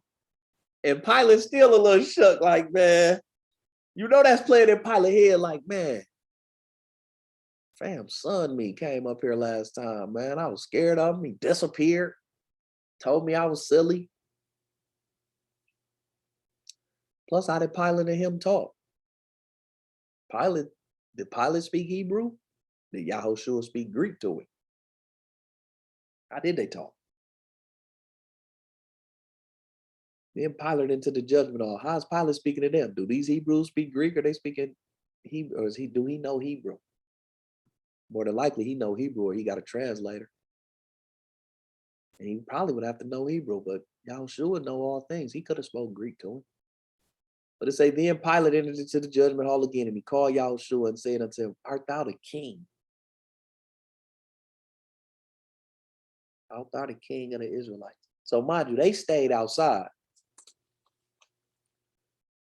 They stayed outside. Pilate done called him in. Yahushua answered him, sayest thou this thing of thyself, or did others tell you to tell it of thee, of me? Which I never understood that, but then when I read that letter, I'm like, that's why he was talking to Pilate like that. Dude, I just talked to you about all of this, and look at you now. That's how he talking to him. What are you asking me? You was just loving me in the basilica. Oh man, you could do this. You so humble. I love your message. Do your thing. Now you all in here asking me if I'm the king. I was just in your crib. They got you. He trying to show him. They got you. Look at you. Is you asking me because you want to know, or did somebody put you up to that? Pilate answered, am I a Jew? I ain't an Israelite. Your own people. Your own people. The leaders, the rich folks, the pastors, the politicians of your people. They done brought you in here to me.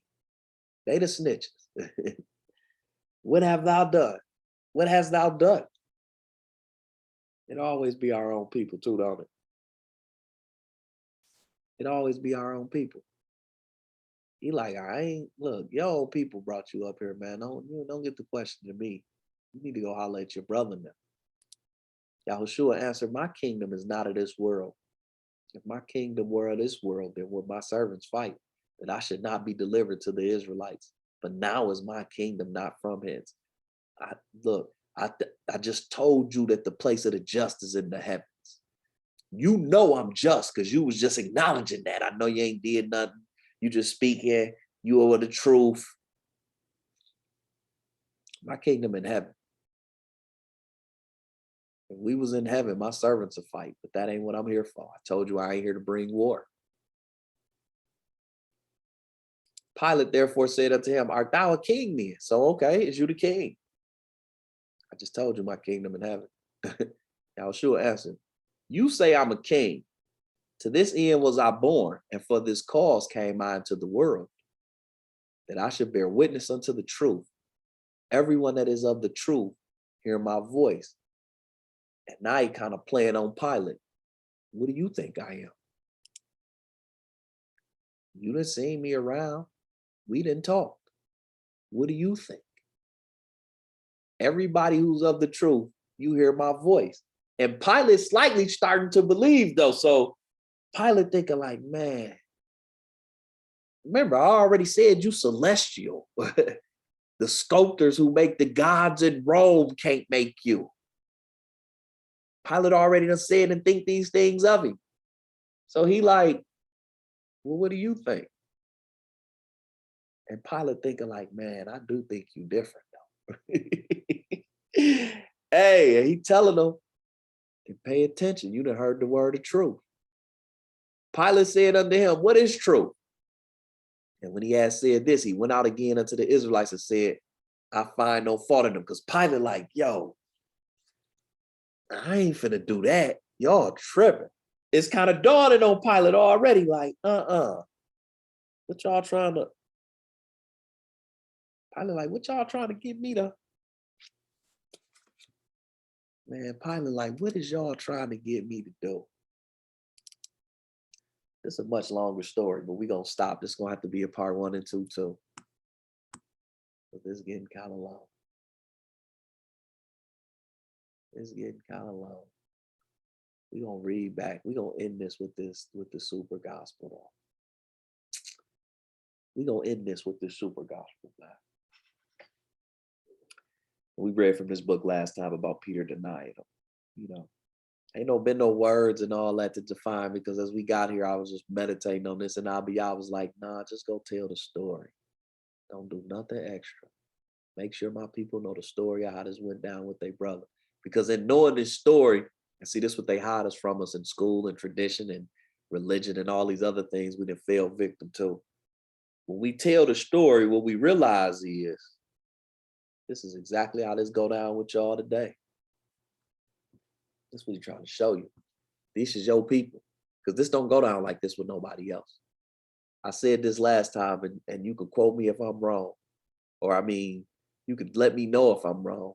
But in all of these so-called wars on terrorism, you have yet to see a Muslim stand up snitching on bin Laden. You ain't never seen it. You ain't never seen it. You ain't never seen their own people rat out their own people. Even Afghanistan with the Taliban, America dumped billions of dollars down there claiming that they were training the Afghanistan government and army so when they left, they could defend themselves. As soon as America left, what did the government and army do? Just stepped aside and gave it to the Taliban. You know why? Because they not finna fight their own people. But it is for Rome. What do? We tell on each other. Going back, you had house niggas telling on niggas. I remember when you watched the movie like Life and all them old movies from Jim Crow about prisons, it was black men that they put over them men. He said he ain't gonna do such and such, boss. What do we do? Same thing these people doing. He's trying to let us know this is your people, because you the only people who move like that. That's what he's trying to let you know. Don't know none of these quote unquote Jews in Israel. They all stick together. They don't rat out their own people. No, it could be and now you hardly ever see any of them poor, but it could be the lowly of the lowest of whatever their bottom is. And what do they do when something happened to one of them? The whole community be talking about anti-Semitism. That was anti-Semitic.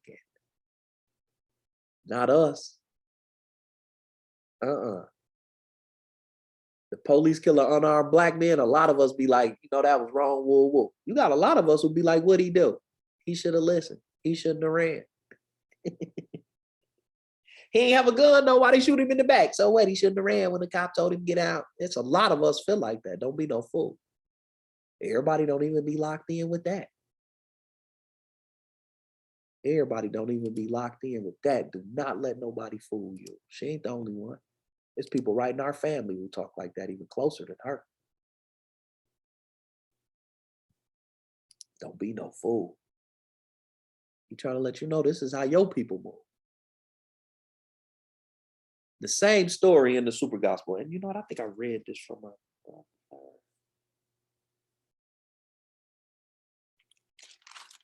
make sure I ain't messed up.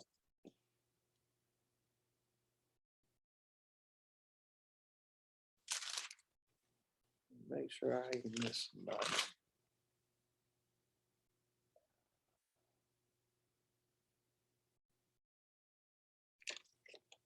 We got a couple of pieces to read. Where did that part go? Just make sure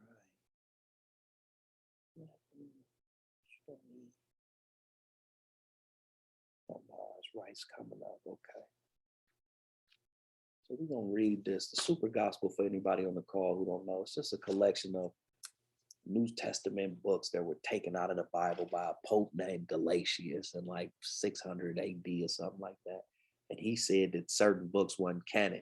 But we understand, first off, scripture say don't add to and don't take from. But second off, he ain't no Israelite. This book was written to the Israelites of the people. No Gentile has authority, especially to be talking about what ain't canon. And that's why we read this letter and some of these other books we read in here, because we are the Israelites. We are the chosen people of the Bible, and we can't allow no other nation to tell us what is canon. So although I do believe in the 66 books that we are given in the King James Bible, I in no way believe them when they tell me those are the only books that are canon. And then on top of that, they can't tell me outside of this what is canon. I have to read it. I have to study it. I have to fast. I have to pray. And I have to ask Abiyah to show me what the truth is of the book, because they don't want you to know none of this knowledge. Being the descendants of slaves in this country, some of us and the other people on the call who understand that struggle, you know that knowledge and all of that has been hid from your people for 400 years. Allah, they took your name. Allah, they stole your culture. Allah, they took everything from you and they gave you Christianity. We ain't on that. That whole little thing was just to let y'all know we ain't on that. I don't know. Y'all might be on that. I ain't on that. They can't tell me that lie. I know how to read. I don't need you to interpret it for me. I went to school. I know how to research. Not only do I not need you, I'm not going to allow you to. Like, and y'all should do me the same way I would do any one of y'all on this call. Any one of y'all on this call could tell me anything about these scriptures. And before I just tell you I completely agree, I got to go read it and make sure that you, not even that you didn't lie to me, but just to make sure that what you read is exactly what you said it was. And every one of y'all should do me the same way. We ain't allowing nobody else to tell us what scripture. You see where that done got us. You see where that done got us, right? Our people out here out of control. The youth out here out of control. Don't want to hear none of that. You know why? Because it ain't been vetted out. And we forgive our ancestors. We pray that y'all forgive our ancestors for passing down certain things to us that they hadn't vetted out, because they came up at a different time. Coming out of slavery, coming out of Jim Crow, they were in survival mode, and they felt like that what they had been given was helping them to survive. We ain't in survival mode no more. Y'all done helped us get comfortable, not so we could be on the beach talking about we living our best life. He done helped us get comfortable so that we can learn out who we is. Because my people perish for lack of knowledge. Hallelujah, Koti Abigail. Shabbat shalom to you. Our people perish for lack of knowledge. And we ain't going like that no more. We can't perish from lack of knowledge no more. We almost extinct, actually. Y'all see what's going on? Y'all see what's going on? Gangs, these rappers, y'all see what's going on. Mark spoke about it earlier. COVID still ain't went nowhere. There's people definitely still dying and going to the hospital from that. Y'all see what's going on. It's real. So that same story in this account of these books that took out the Bible, I feel like was a good read, and we probably stop here. We're going to part 2 this up. Hallelujah. Christianity was forced on us. Not only that, Islam was forced on us too, though. Catholicism, all that was forced on us, man. We didn't come from Africa with that, but we don't know what we came from Africa with. See, that's how you perish from lack of knowledge. In the super gospel, as you say, the Jews accused Jesus before Pilate, as they say. Then, while it was early in the morning, as we know, they were just keeping the Passover dinner at evening the night before. They've been up talking all night. Think Yahushua know what's going to happen, so he done kept them up all night talking to them. And when he told them come pray with him, they was falling asleep. Now we see why. He had them up all day, all night, because they had to prepare this lamb, sacrifice it, cook it, eat it. Judas sopped in the bread with him. He said he gonna betray me. He left. He gave them the spiel about the apple to prepare the place. He gave them the spiel about the vine. He gave them the spiel about a few things. They go pray again. And now that and it wasn't even morning yet when Judas came back and got him, because they said they had lanterns and fires. They needed light to go get him. It was nighttime. But now the morning came. The courthouse done opened up. And the snitches is like, man, go on, get in there, man. Clarence Thomas and John Roberts, now, man, let's let them know what this Negro doing, man, before he get us killed. Oh, before he make these Romans, man, take our chief seats, man, get us about our money. These Americans, Biden, them, Nancy Pelosi and Trump, them, they gonna take all our money if we don't let them know, man, keep us in these places of power. We gonna make sure we keep the attitude of these Negroes down. That's what your so-called leaders do to you today. They ain't standing for nothing. Don't be no fool, man. They throw a little money to the hood, man, buying a few people out of jail. They ain't what? Yeah, as soon as Negroes get to talking about something that's gonna threaten their money, they go in there with Roger Goodell and Jay-Z say, we gotta get past the kneel, and it ain't on that no more. Boy, they out here smoking Negroes, and you from the hood of all people. I felt like y'all used them for that moment to show us something. You from the hood. You made all your money telling Black people about selling crack and the hood and the struggle of the projects, and look at you now. We got to get past the kneeling. What? No, we got to shut the sport down. You're right. We do got to get past the kneeling. Every Black man in the NFL should say, I ain't throwing a football until you NFL owners use y'all money and y'all political power to stand on these political people to do something in the government about these guns. The senator moved in. Nah, Jay-Z said, we got to get past all that. And what was his ideal to get past the kneeling? Freedom clothing and Black people designing the halftime show. Really, Negro? Them your leaders. Understand, him and Beyonce as leaders. Some of the elders in here may not look at them as leaders. Understand, amongst these children and these young folks, Jay-Z and Beyonce is leaders. Know that. They may not be leaders of your generation, but they leaders of a generation. These rappers, Young Thug, Locked Up, Kanye, they leaders. Maybe not of you. Oh, but they leaders of a large section of our people. Don't be no fool. Kobe and LeBron and these athletes, oh, they leaders. Do not be no fool. So they waiting for the courthouse to open up. Same way these leaders waiting on us. But see, we know y'all, so we like, that's cool that you waiting. We gonna walk in with the glow and let you know what it is. We standing on the word and this whatever. They definitely lead us into bondage. It's good to see you too, Butch. Hallelujah. Then, while it was still early in the morning, the Israelites led Yahushua. And I ain't even break the name down. The reason I call him Yahushua, because his name, when you bring it up in the Hebrew, which is what he was. Ain't no J in Hebrew. It says Jehovah here, but it's really Yahuwah. So when you say Yahushua, we say it in the name of Yahuwah salvation, because there's power in the name. So when they give us the name Jesus Christ, that's a translation. And we've been through this before, but that's 2 times removed translation. Because Yahushua really traces back to Joshua. But when they changed his name, they didn't even make Yahushua Joshua as they do in the Old Testament with Joshua. They took it from Joshua to Issos to Jesus. So like, it's like when we say the name Jesus, it's like 3 times removed in the translation of the original name. So when you hear us say Yahushua, some people say Yehoshua, some people say Yahusha.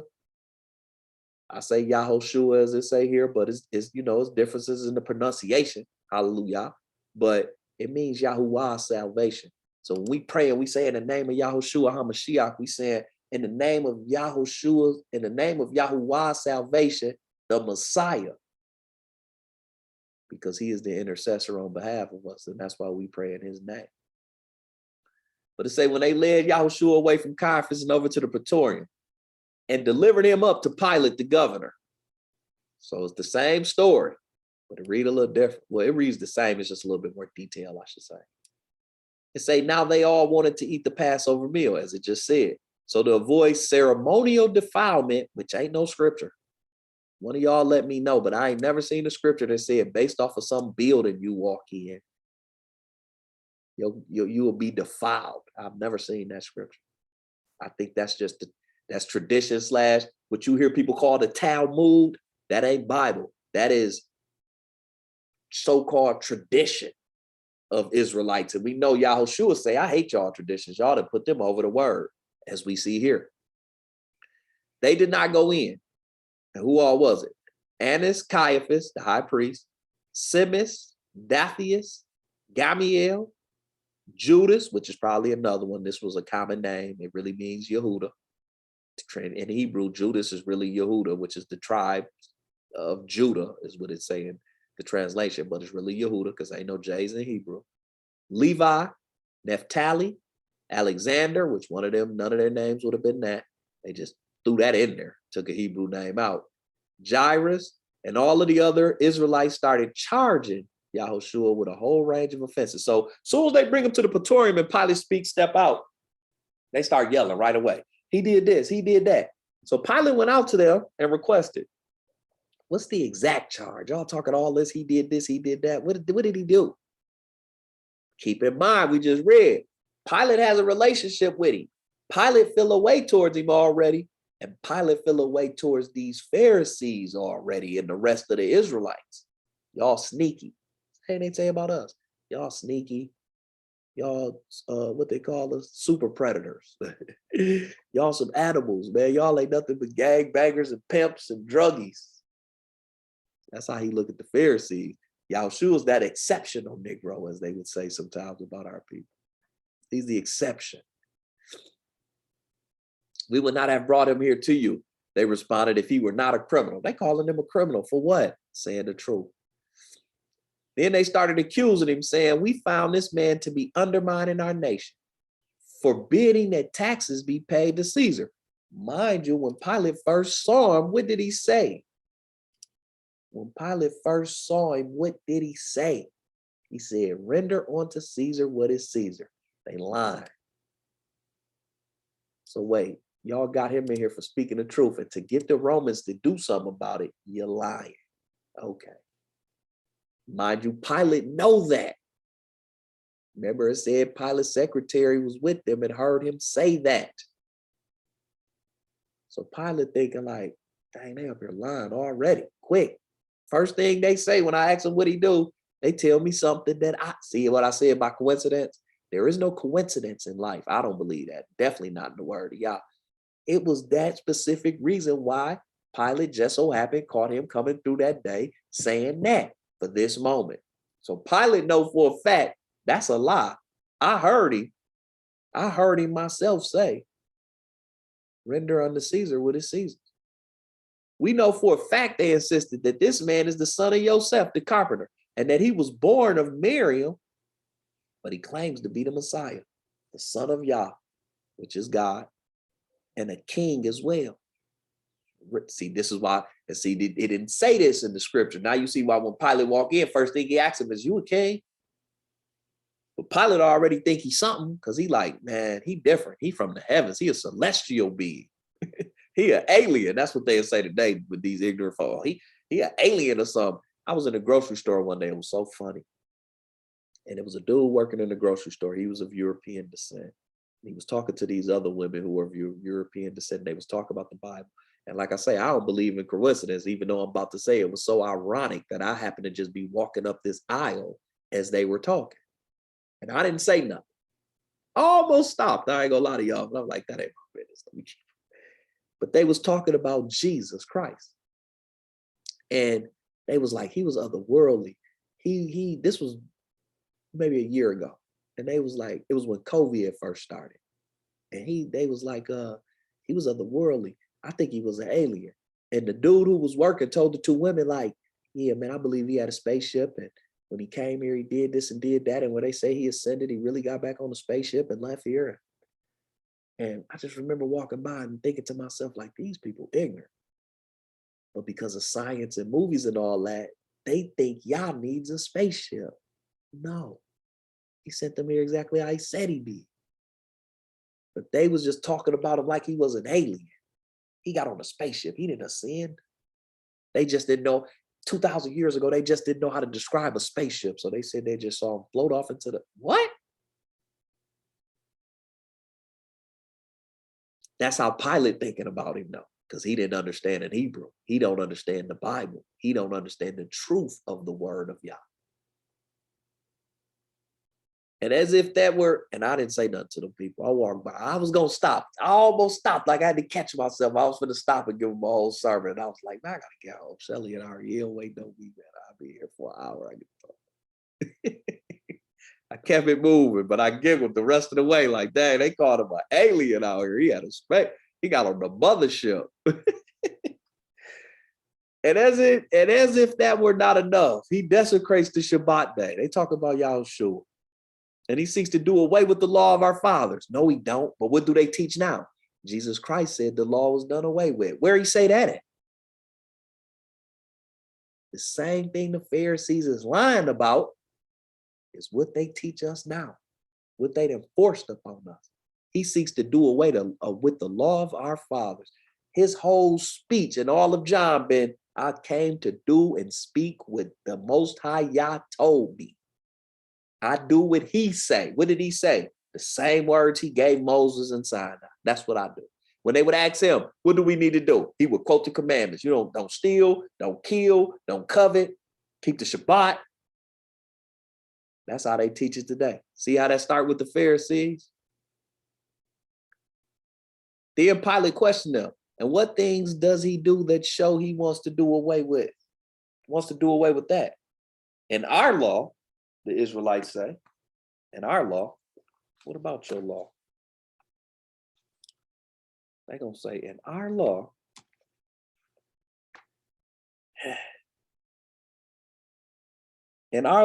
the Israelites replied, it says that no healing should be done on the Shabbat. I ain't never heard that scripture. I ain't never seen that scripture. They lied again. Mind you, these are the Pharisees and the priests. They the ones supposedly teaching the people the word, yet they don't know the word. Who is that? Who is the people today teaching the people the word, but they don't know the word? Kenneth Copeland, Paula White, Benny Hinn, Billy Graham. Who is the people today teaching the people the word? No, T.D. Jake, Creflo, Osteen, and every local pastor, every one of y'all that never knew. Some of them may be y'all grannies and aunties and mamas and daddy. I'm sorry, it's the truth. They are my family too. That's why we doing everything we got to do to get this right so that we can teach the kids the truth. I was talking to my sister Ashley last night. She was telling me about some things going on. She said, you know what? I'm really tired of these adults. I'm finna start doing these seminars about entrepreneurship and empowering black, or not even blacks, but just poor people. She was like, I'm finna start doing this little kid study and teaching the kids. And she was like, I'm through with these adults, but if I teach the kids that they'll grow up and do better, that's our job with the truth of the word though. Now, if it's some adults around want to hear, cool, but we got to reach the kids. Adults are stuck in their ways. We have to reach the children. or this cycle gonna continue. And this ain't got no better. Jesus Christ ain't saved the African American. It's getting worse, actually, in Jesus' name. Then Pilate questioned him, and what things do he do to show he wants to do away with it? And say he shouldn't be healing on the Shabbat. That ain't a scripture. That's a lie. I ain't never seen that scripture. But this man, by his evil ways, but this man, by his evil ways, has healed the lame. Now think about this. They in there with the Roman telling him this. They literally telling him this to his face. He has healed the lame, the crippled, the withered, the blind, the paralyzed, the deaf, the demon possessed, all up on the Shabbat. Okay. And in what way are these actions evil? Pilate asks. He is a sorcerer, they say. It is through none other than Beelzebub that he cast the evil spirits out. All of them are at his command. Now, mind you, when they called him Beelzebub to his face, he got on them with the scripture. A house divided can't stand. How can the devil cast out a devil? How can the devil heal and give people life back? The devil can't do that. Y'all supposed to know that in scripture. Mind you, he went through all of that. Solomon, right, used to control demons. He controlled Beelzebub. We talked about this. He told him one greater than Solomon is here. They wasn't feeling that either. They took up stones when he said it. Like, who you think? He told him one greater than Solomon is here. But the point I'm trying to make is, even the Roman Pilate said, what you say cannot be true. No filthy spirit can cast out another. Only the gods can do that. Even Pilate in Roman lore is like, that ain't true. Hey, you know what's so funny about that? Pilate, like, even in Rome, they know better than that. Hey, yo, Pilate, like, look, y'all play us, so we Gentile heathens, man. Even the heathens know that ain't true. That was a witness against the Israelites, man. Even the heathen know better. And it's like that today with some of these Israelites and the things they say. Even the heathen know better than that.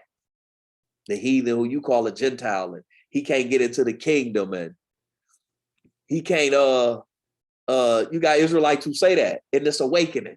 Okay, no Gentile do this and no heathen do that. No, it is a level to what they can do, but even the heathen in some cases know better than these Israelites right in the awakening. These Pharisees is awakened Israelites. Don't you forget it. Ain't none of them no Christian. They is people who know that black people is the Hebrews of the Bible. They know that they supposed to be keeping the laws of the Bible. They know they ain't supposed to be eating no pork. They know they supposed to be keeping these feast days.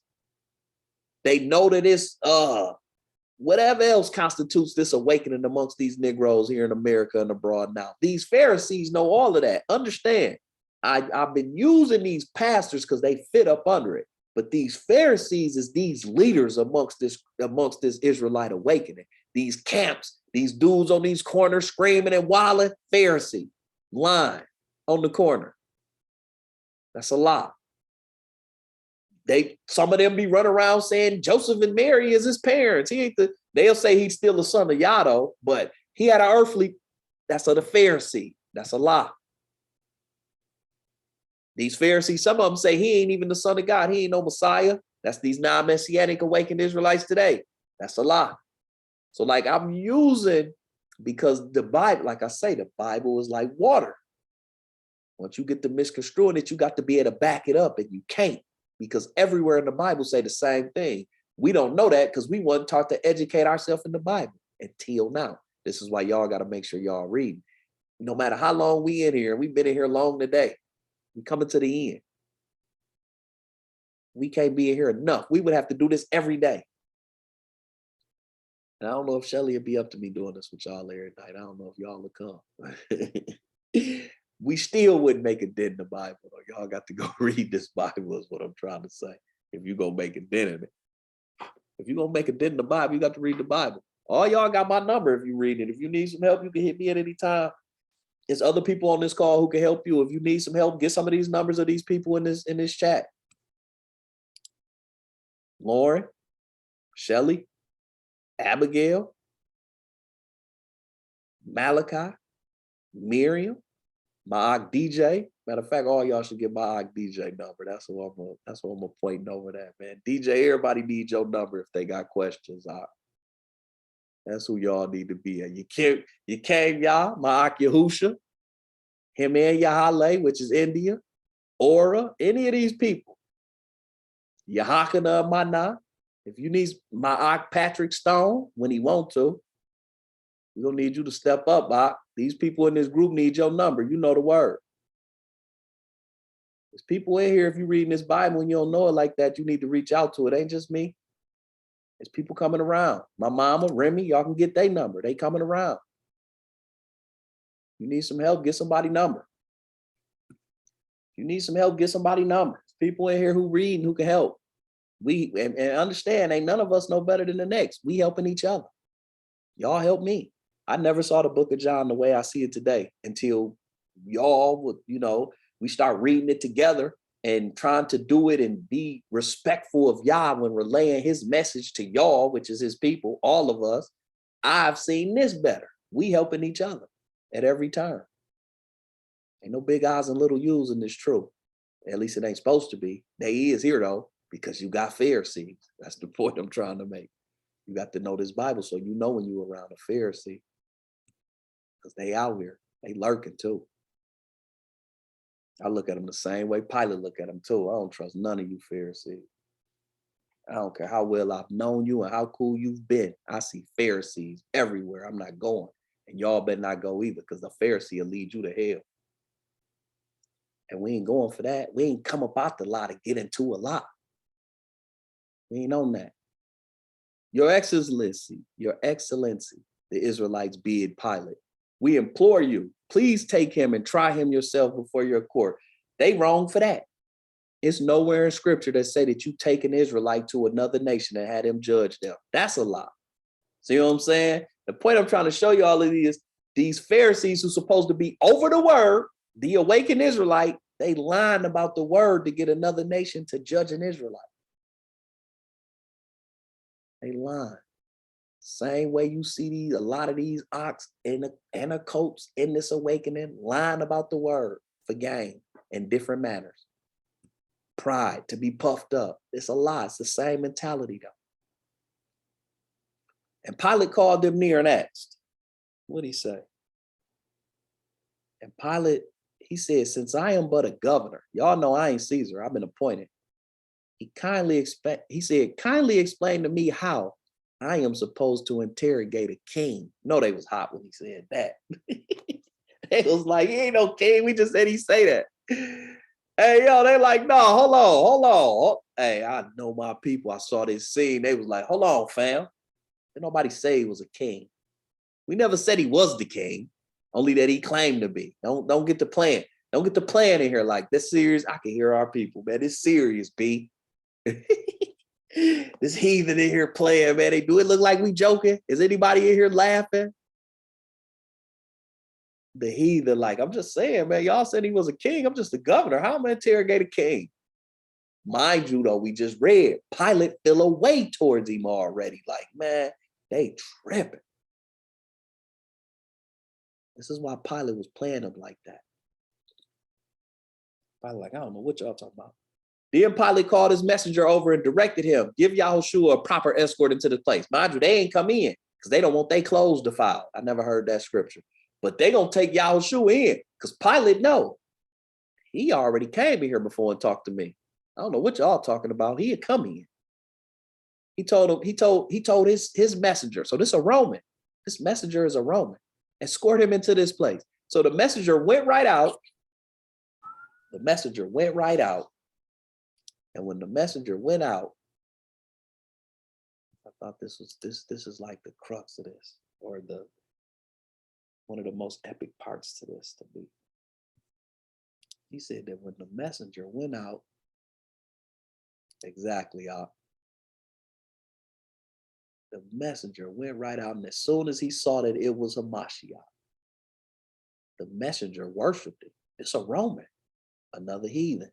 And see, this is what I mean about how we talk about what we call Gentiles and heathens. You better be careful, because so far in this exchange, The heathens is the only two people doing right by Hamashiach. The awakened Israelites ain't even on point. The heathen know to worship him. The heathen know to say, I can't interrogate a king. Although he just talking, but he said something right. He said something right. It was a Gentile who knew better. A Roman. He worshiped him. Then he took his cloak in his hand and spread it out on the ground before him. Did he? Then the man addressed him thus, Master, which is what Lord is. We don't say that. The governor is summoning you, so please pass across this as you enter. But when the Israelites saw how the messenger had acted, they denounced Pilate, demanding, why did you send this herald out to call him in and not a bailiff instead? Basically, they're like, you should send somebody else. For as soon as this messenger laid eyes on him, he worshiped him, spreading his cloak upon the ground and asking him to walk across it as though he were some kind of king. Then Pilate called for the messenger and questioned him, why did you spread your cape on the ground and have Yahushua pass over? That's so funny. Not for nothing, but when I read this word, I was like, that's crazy. Pilate would say that to him because they at the Passover, and he is the Passover lamb. Master, governor, he replied, when you sent me over to Alexander in Jerusalem, one of the cities right outside, one of the, I don't know, a county, a neighborhood, the hood, wherever. He said, I saw this man seated on a donkey. We read this. We read this.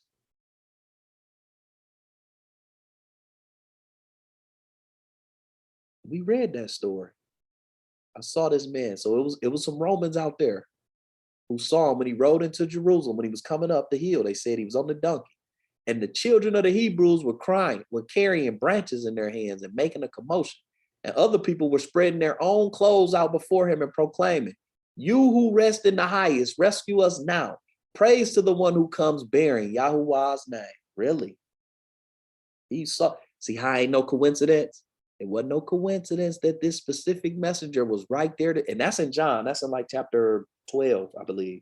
We went through that as well. It ain't no cool. Remember, he had Lazarus with him, who he had just raised from the dead. And they said that this year's Passover, just as many people came to see him do the miracles he's been doing every year. It said just as many came to see Lazarus. Like, wow, he done raised somebody from the dead. And it's known. So that's why Pilate like, nah, the devil ain't raising nobody from the dead. He keeping the souls. Even the Gentile knew that. He said, praise to the one who comes bearing Yah's name. The children of the Hebrews were crying out in Hebrew, the Israelites said. They basically like, man, you white dude, how you know what they were saying, man? Man, I know that's our people. They like, dude, you a European. How you know what they were saying? He said, how could you, who speak Greek? You don't speak no Hebrew, you speak Greek. How you understand what they said? He said, I simply asked one of the Israelites. The messenger replied. Just go to show you how smart our people always done been too. A lot of these people speaking Hebrew, Greek, as well as other languages, because at the time, you would have to know other languages for trade. People try to talk about this world now like it's smarter than the world then. The world now ain't even close to being as smart as people in the world were then. If you speak multiple language now, that's like an admiration. People look at you like you a unicorn or something. Speaking multiple language back then was par for the course. You better have so you could trade and take care of your family. The messenger replied, I asked one of the Israelites, what is this that they are shouting in Hebrew? And an Israelite interpreted for me. Pilate demanded, and just what were they crying out in Hebrew? And we read this. Hosanna, Membromi, Barak Amma, Adonai. I know Barak Amma is blessed. Adonai is master. And Hosanna is please rescue us. I really don't know how Membroni and Amma play into this, but you know, I'm just decent in the Hebrew with some Hebrew scholars on the call as well. But he said that's what the Israelites said that's what they were saying because they were out there. Remember the Pharisees that said it was out there. That's when they said it's better for one to die than Rome come stand on all of us. That's when he said that. We went through that. The Pharisees said it is better for one of us to die than the Romans come take our position, really. That's when they said it. They were out there. They heard that. And just how do Hosanna and all those other words translate? Pilate asked the Israelites, we all say wrong. What do all that mean? And they said, you who rest in the highest, rescue us now. Conceded the Israelites. Praises to the one who comes in the name of Yah, which is Yah. Then Pilate asked them, if you admit that these are the words that the children spoke. I feel like, look, if you admit that these are the words that the children spoke, then why are you faulting this messenger? And none of them could say a thing. He like, so hold on, y'all mad at my messenger who a Roman. You can't judge him. He ain't under your law. But you mad at him for doing what your people doing. Really? See how bad they look? See how far they had to fall from what Yah has positioned us to be to accuse the Messiah? Everything they done did already is backwards. Everything they done said is backwards, and they lying. Same as we do today. Then the governor bid the messenger, go out and bring him back in any way that you see fit. So now he told his messenger, look, go do what you do. Don't worry about them. Remember, Pilate already feel away towards these Pharisees and all of the people. Really, he already like, I don't even trust none of y'all. Y'all be wilding. And he feeling Hamashiach already. He feel like this about him because when he came to see him, he was shook. He like, man, go do what you do. The messenger went right out and did as he had done before, saying, Yahushua, master, the governor is summoning you. Please come inside. And as he was going in, Yahushua passed by the ensigns who were holding the standards up. Then the images at the top of the standard started of themselves to bow down and worship him. The images did. And when Yahushua saw what those images had done, bowing themselves in worship, and when the Israelites saw that those images had bowed themselves in worship, they clamored against the standard bearers. But Pilate asked them, are you not amazed that the images bow down and worship of themselves, worship Yahushua? Now understand, this ain't no, I think it's maybe Samuel. One of y'all know the scripture. Joshua, it wasn't Joshua. Samuel, might have been Kings, might have been Judges. It was a war back in the day when we first came into the land and the Philistines took the Ark of the Covenant. And when they took the Ark of the Covenant, which is the earthly representation of the throne of Yah, where his presence would come down, they took it to one of their Philistine cities and put it in their temple next to a statue of one of their gods. And the statue broke. And when they came in, it was like it had bowed to the Ark of the Covenant. So that ain't even new. And they know that story. So for them to see that, it should have clicked. Wow. Just like a lot of things. All of these prophecies he done fulfilled that they know, the healing, the walking, the things he done did, all that's been fulfilled in prophecy. Even this scene was told in prophecy. They still ain't realized it because they ain't had eyes to see, because they didn't want to do what Yah said is right. This is why we ain't have eyes to see, but it's a new day. Now we starting to learn to do what Yah says is right. That's why y'all can see it now. That's why I can see it now. That's why we can see it now. We can hear it now. He said we saw the standard bearers lowering them in reverence to him. They like them things, they bow their own. Them standard bearers did that. Then the governor called the ensigns over and demanded, why have you done this? They said, we Greeks, and we the servants of the temples of Jupiter and Saturn and Athena and all of that. We serve them temples and them gods. Why would we worship him? They're like, we don't know him. We ain't doing none of that. And the standards is like, I had did a little research on this. I did a little research. So this is a Roman with some standards. And you see the images on the top. And I'm assuming these were a lot bigger because they were at this Praetorium. And when they was walking in, these dudes who was holding these standards, the images bowed. And more than likely, it was like some images, like some eagles or probably some statues or some heads of Caesar. You know, that's how Romans rocked back in that day. 1 Samuel 5, hallelujah. I wasn't supposed to close that. I know I just lost something.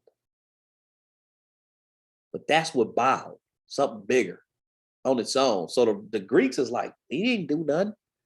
We were trying to hold the images up, but they bowed down and worshiped him on their own. And Pilate ordered the synagogue rulers and the leaders, pick out some strong men to support the standards. and let us all see if the images lower themselves then. So Pilate told the Israelites, look, even that was a little too much for him. He like, I don't know.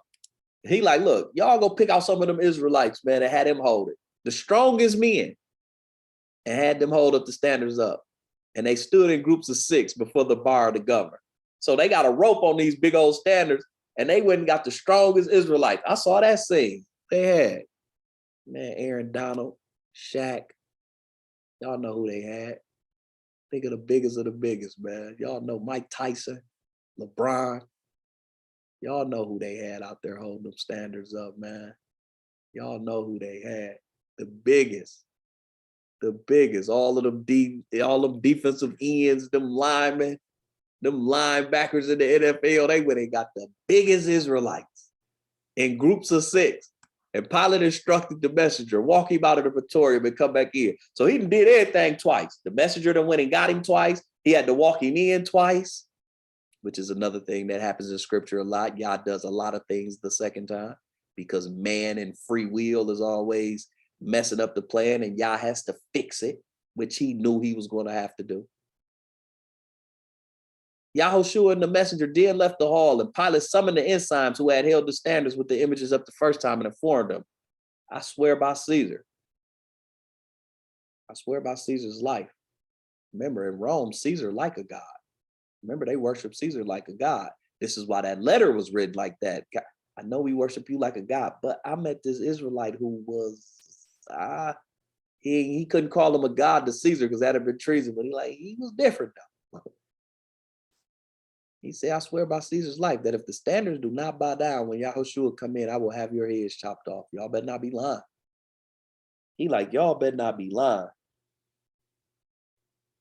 Y'all better not be lying.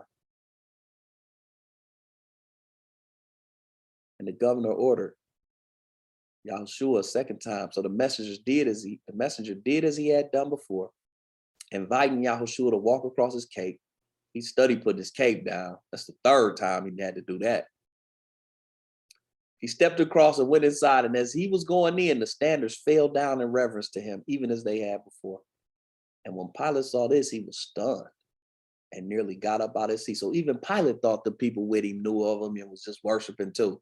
When he saw that, he like, mind you, Pilate already thinks something special about him. So Pilate like, yo, these people got me in a crazy spot.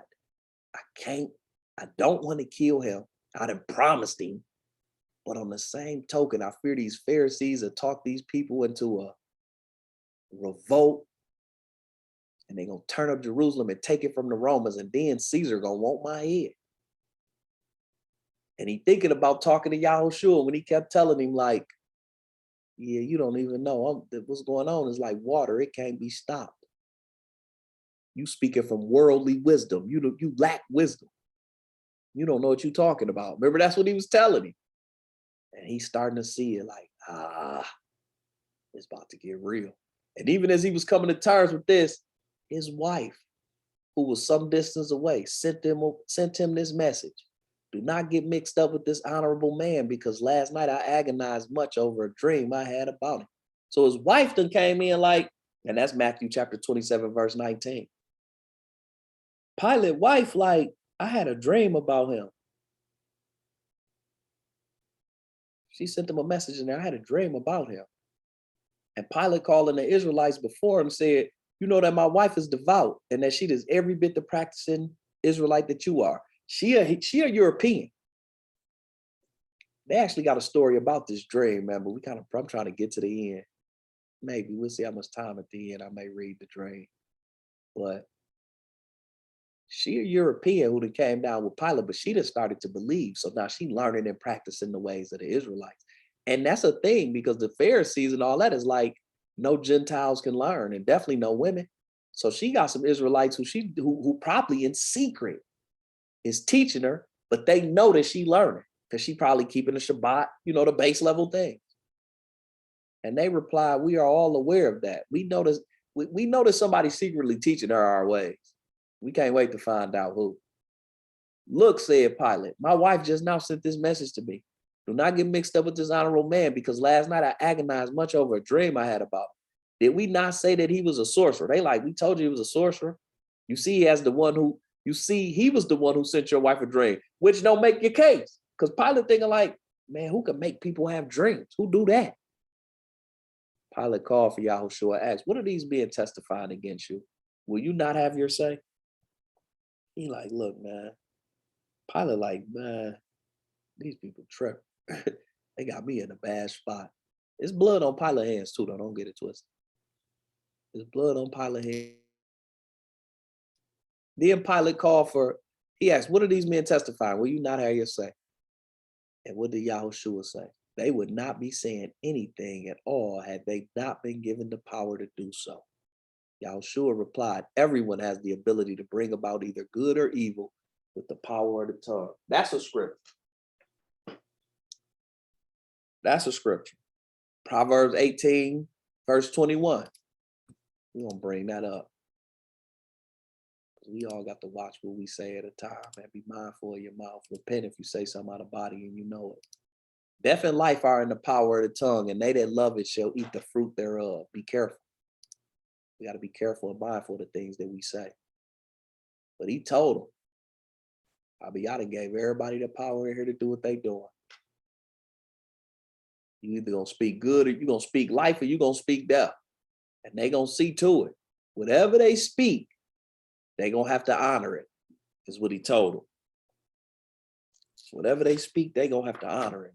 We almost done. Then the Israelite elders challenged Yahushua. And just what ought we to see? He ain't even made it in the building. They like, what we gonna see? Dude, you the one in chains. All of us know, first of all, that you were born through fornication. So now they checking. You were born through fornication. That's a lie. Second, that your birth brought about the slaughter of the children of Bethlehem. Remember, we read that when we started this with John the Baptist. That's how his daddy died. When the Magi came to see Yahushua, they told Herod. Herod told him, when y'all go see him, come back, tell me where he is so I can see him. They dip out the other way. An angel tell them don't go back. Herod got mad, killed all of the kids who was of that age in Bethlehem, all the boys. Yahushua and his parents, we read that when they went down into Egypt. We read that. We read that, how all the animals in the desert protected them and guided them down. We read that in here. We read that. We know John the Baptist's daddy was the high priest. He was in the temple. They came in and asked him where his son was at. He said, I don't know where him and my wife at, because they went and hid in the mountains. They killed John the Baptist's daddy, Zechariah, in the temple because of that. These high priests know this. They know it was because of the birth of Hamashiach. Well, then how you don't know that he Hamashiach? See how the devil have us? That's why we got to be careful. See how the devil have us, man. They know that. They knew that all them kids died in Bethlehem because you was born. The Magi came to see y'all. They knew that. And third, the reason that your father and mother, Joseph and Mary, had to run away to Egypt was because the people all hated them. They lied again.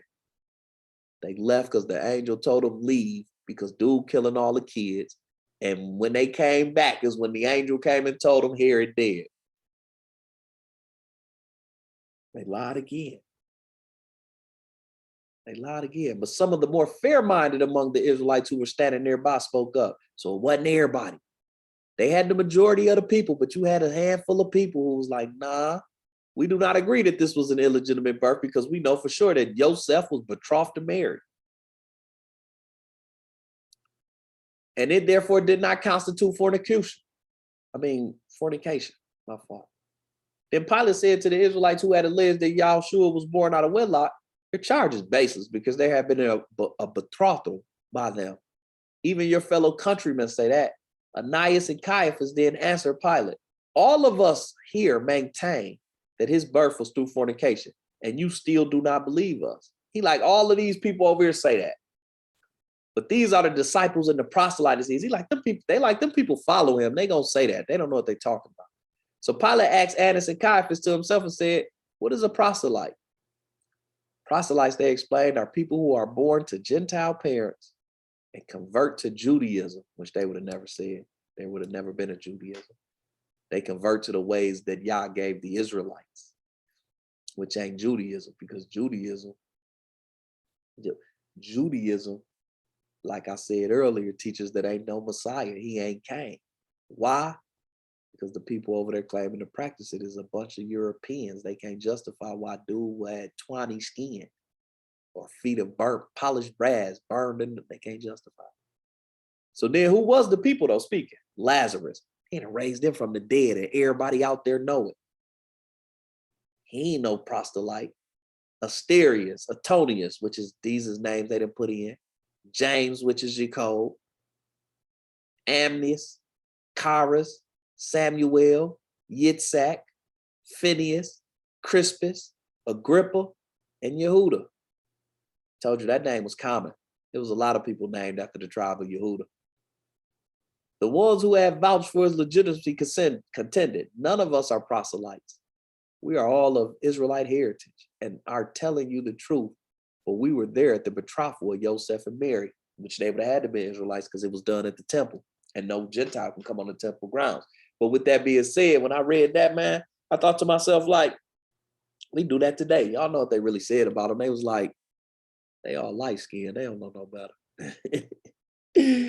And that was like they light-skinned, man. They don't know no better, man. We do that today. People do that today, man. You know, light-skinned people act a little different.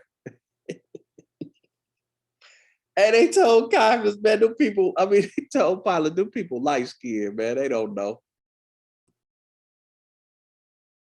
Pilate then called the 12 who denied that he was born of fornication over to himself and said, I order you to swear by Caesar's life that your claim that his birth was not a fornication is true.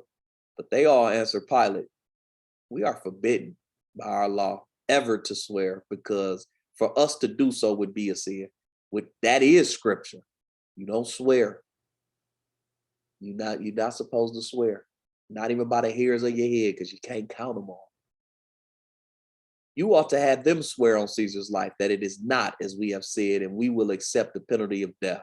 If they swear and say, hey, we are honoring, since because they all listening to him like, hey, none of that law. They saying they lying. Pilate then questioned Annas and Caiaphas, will you not respond to these things? And Annas and Caiaphas answered, Pilate, you are crediting these 12 men who hold that he is legitimate, even though we in the crowd assembled here are clamoring that he was born through fornication, that he practices sorcery, and that he not only claims a kingship for himself, but then goes on to say that he is Yah's son, and we are giving no credence. They like, you listening to them over all of us. How dare you?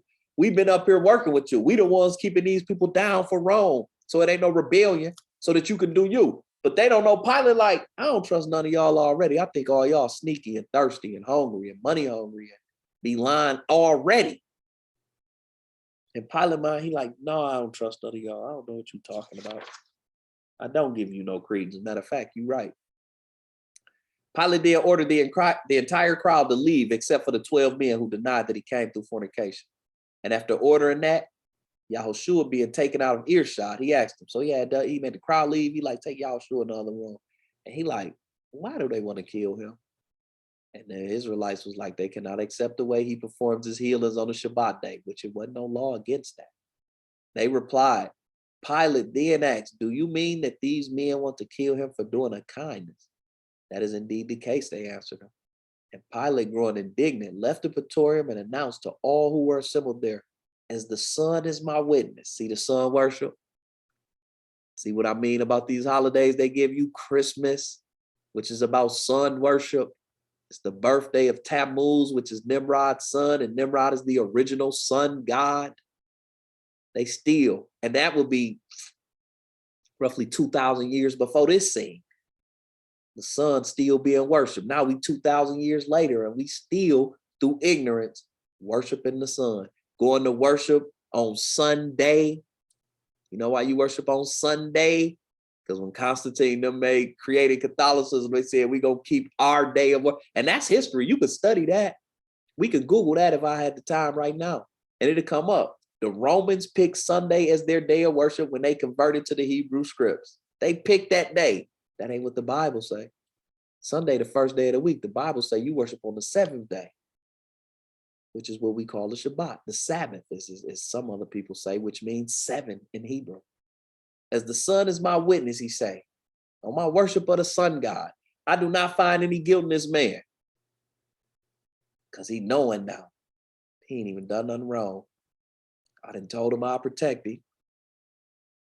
And now I'm in a spot. I got to try to get up out this spot. But he ain't going to get out. We know the story. He not going to get out the spot. We would never have handed him over to you if he were not a criminal. They calling him a crook. He a thief. He a murderer. He ain't done nothing. Think about what they calling him. Same thing we do today when we don't be feeling each other. The Israelites replied to the governor. At that point, Pilate declared, take them to yourselves, therefore, and judge them as your law directs. Now, in order to bring past the word that was spoken by Yahushua, prefiguring the kind of death that he would suffer, the Israelites responded, it is unlawful for us to put a man to death. And Pilate asked them, did your God intend for that command to apply to you alone and not to me? He really just checked them right there. If you say your Elohim is the Elohim of the whole world, then how is it okay? Then how is it okay for me to kill him, but it ain't okay of you? You're like, that don't make sense.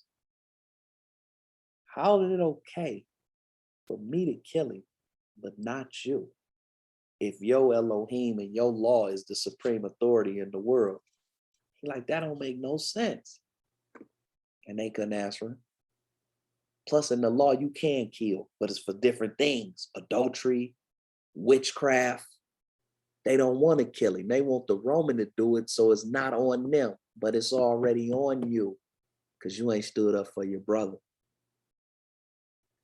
We're going to stop at that and make this part one of this. There's more to this, but you all see the groundwork. Pilate was aware. He knew Yahushua. This is the story of his wife before we go.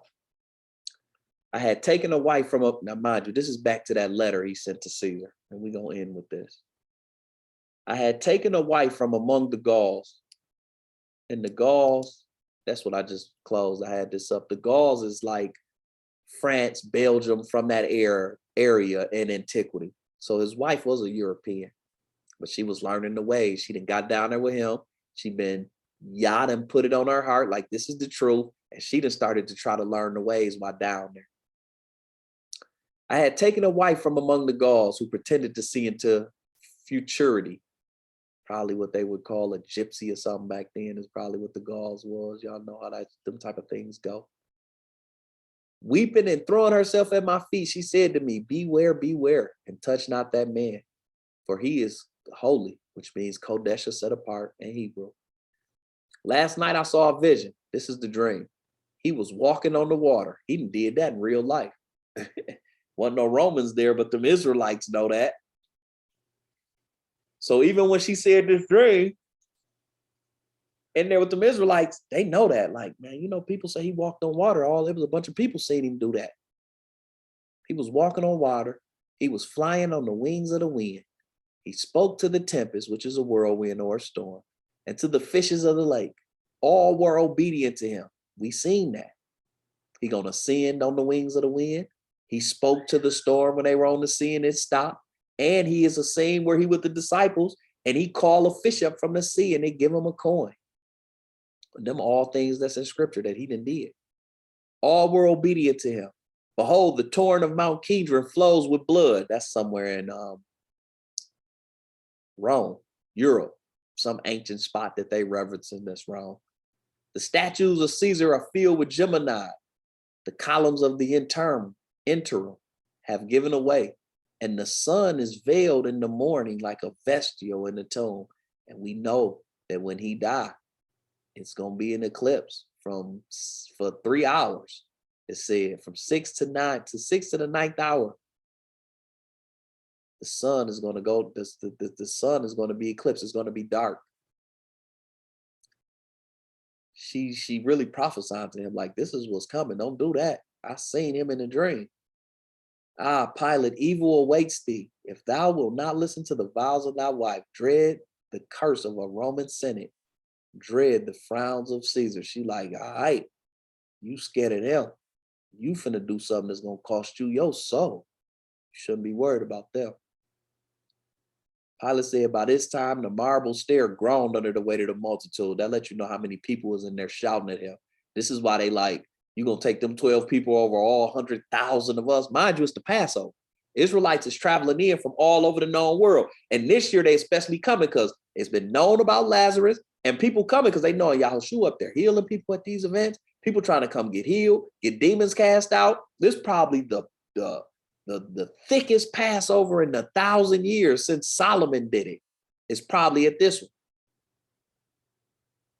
Maybe thicker than that, but we were in the land then. But I think it's a scripture that says Solomon threw like the biggest Passover ever when he built the temple.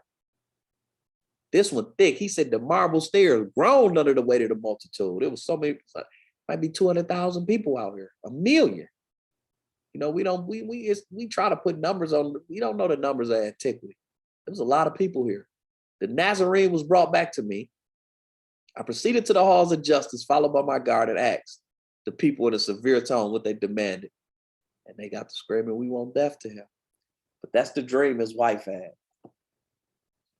Don't let nobody fool y'all, man. They ain't gonna never tell us the truth because they don't want us to know these are people. Understand, it was a whole interaction with Pilate and Yahushua. It wasn't just like they just brought him in and he crucified him. You know, that's how they teach us. No, it was a whole thing. And when we read further in this, y'all gonna see that this was a whole thing. This don't even end here.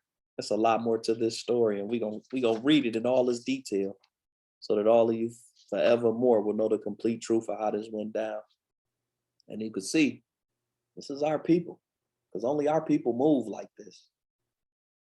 Well, hallelujah, Yahuwah done gave us all the ears to hear and the eyes to see. And this our moment. This our moment to go get this right, to make right what our ancestors did. As you know, when we go forward, they're gonna tell them, let his blood be on our hands and the blood, and then on the hands of our children. And like he told them, they're gonna see the fruit of everything they speak. And we see the fruit of that today. 2,000 years later, our people ain't had a home since. And now we in captivity, which he told them in Luke. Some of the prophecies he say right before this, Luke 21, y'all gonna go in captivity. Why? Because you told my father, you made an oath. You know, when you make an oath with Yah, you got to hold to it. And you said, let my blood be on you. And I'm his firstborn. So since I'm his child, all y'all children got to pay for it because that's what you asked for. And this is our time where Yah's having mercy on us and he giving us the chance to learn these things back, to get ourselves back right in his word. And right now, even just on this call, as we read the scriptures and try to apply these things to our life, and we strive for perfection every day, he's giving us the opportunity to get this right. Hallelujah. We're going to stop right there. Hallelujah. Any questions or comments on any of this? We did just go through a lot before we get up out of here.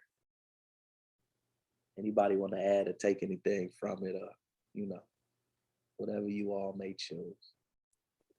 No questions or comments, but brother, this was a lot today. I'm gonna have to go back through this one more time because it's a lot to take in, but I definitely enjoyed this. This was a lot. Hallelujah. Took the words right out my mouth. That was just heavy. Man, it's our, hey, it speak to you different now because now you can hear it. Now we can hear. This is why Abiyah is allowing us this moment. Hallelujah. I'm glad y'all enjoyed, man. And we're going to finish it up. It's, you know, we're going to tie it all together next week too. So I don't know, we may find a Hebrew word or something to, you know, Shelly been slacking on her back and I'm going to get on her for y'all. But, Okay, don't do that. hey, I'm going to get on her for y'all. I'm going to get on her. I asked you, no, please. I asked you the other day, did I not? Man, Did look, you have a word? I'm wearing a lot of hats, man. I need some help. Yeah, okay. Don't be. Hey, we just talked about the Hebrews lying now. Oh man, look at False this. witness. Father, Don't do that. Father, forgive me for playing like that in the assembly. Let me correct myself there. We gonna get up out of here on that note, though. These are people, man. That's what this is really about. He's trying to show us the truth. He's trying to show us a multitude of things. Not only did he show us these are people, he showed us there's some Gentiles who are gonna get this better than y'all. Because as we see so far, other than them 12 Israelites, it's 2 Gentiles who like, I don't know, they might not want to do that. Everybody else amongst our people like, yeah, let's get it done. Yahusha, man, I know I ask so much of you. You take us out with prayer, Yahusha. Shalom, Mitch. How you doing? Great. Yeah, my question is, Oh, have my window open. They out here cutting something. Get out here, looks a little more quiet. All right. oh, my bad. Now you good. All right, just gonna put our hearts and minds on the Most High. Father Yah, we first and foremost just want to thank you for this holy convocation. We want to thank you for the word that was brought forth by Dre. Just want to ask that you bless everyone that's on this call and that you increase our understanding, wisdom, and knowledge. Father Yah, I just really appreciate you being able to provide these documentations, these documents, so that we can see everything from a historical perspective, and you connect the dots between things that were happening thousands of years ago to our present day environment, and how we are your people, and nothing really has changed, Father Yah. It's just the times in which we're living. Father, I just ask that you continue to work on the things that that are deep down in our inward parts, Father God, and that we can ultimately, see those things and turn from those things and continue to just be more refined day by day. I ask that you just cleanse our hands and that you renew our hearts, renew our spirits, and just give us the skill set and this is things in spirit. We need to just kind of overcome these things day by day and just to stay in this walk. Father, I just pray for just health and for healing for everyone on this call.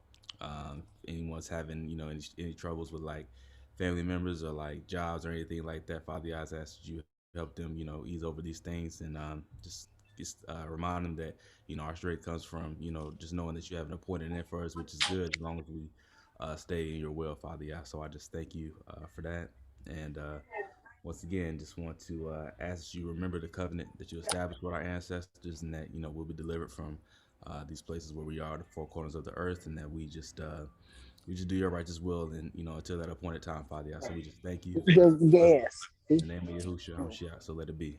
Hallelujah, hallelujah, hallelujah. Hallelujah, hallelujah, hallelujah. Hallelujah. Oh yeah. Shabbat shalom, everybody. It was a great lesson, brother. Yeah, great job. Hallelujah. Hallelujah.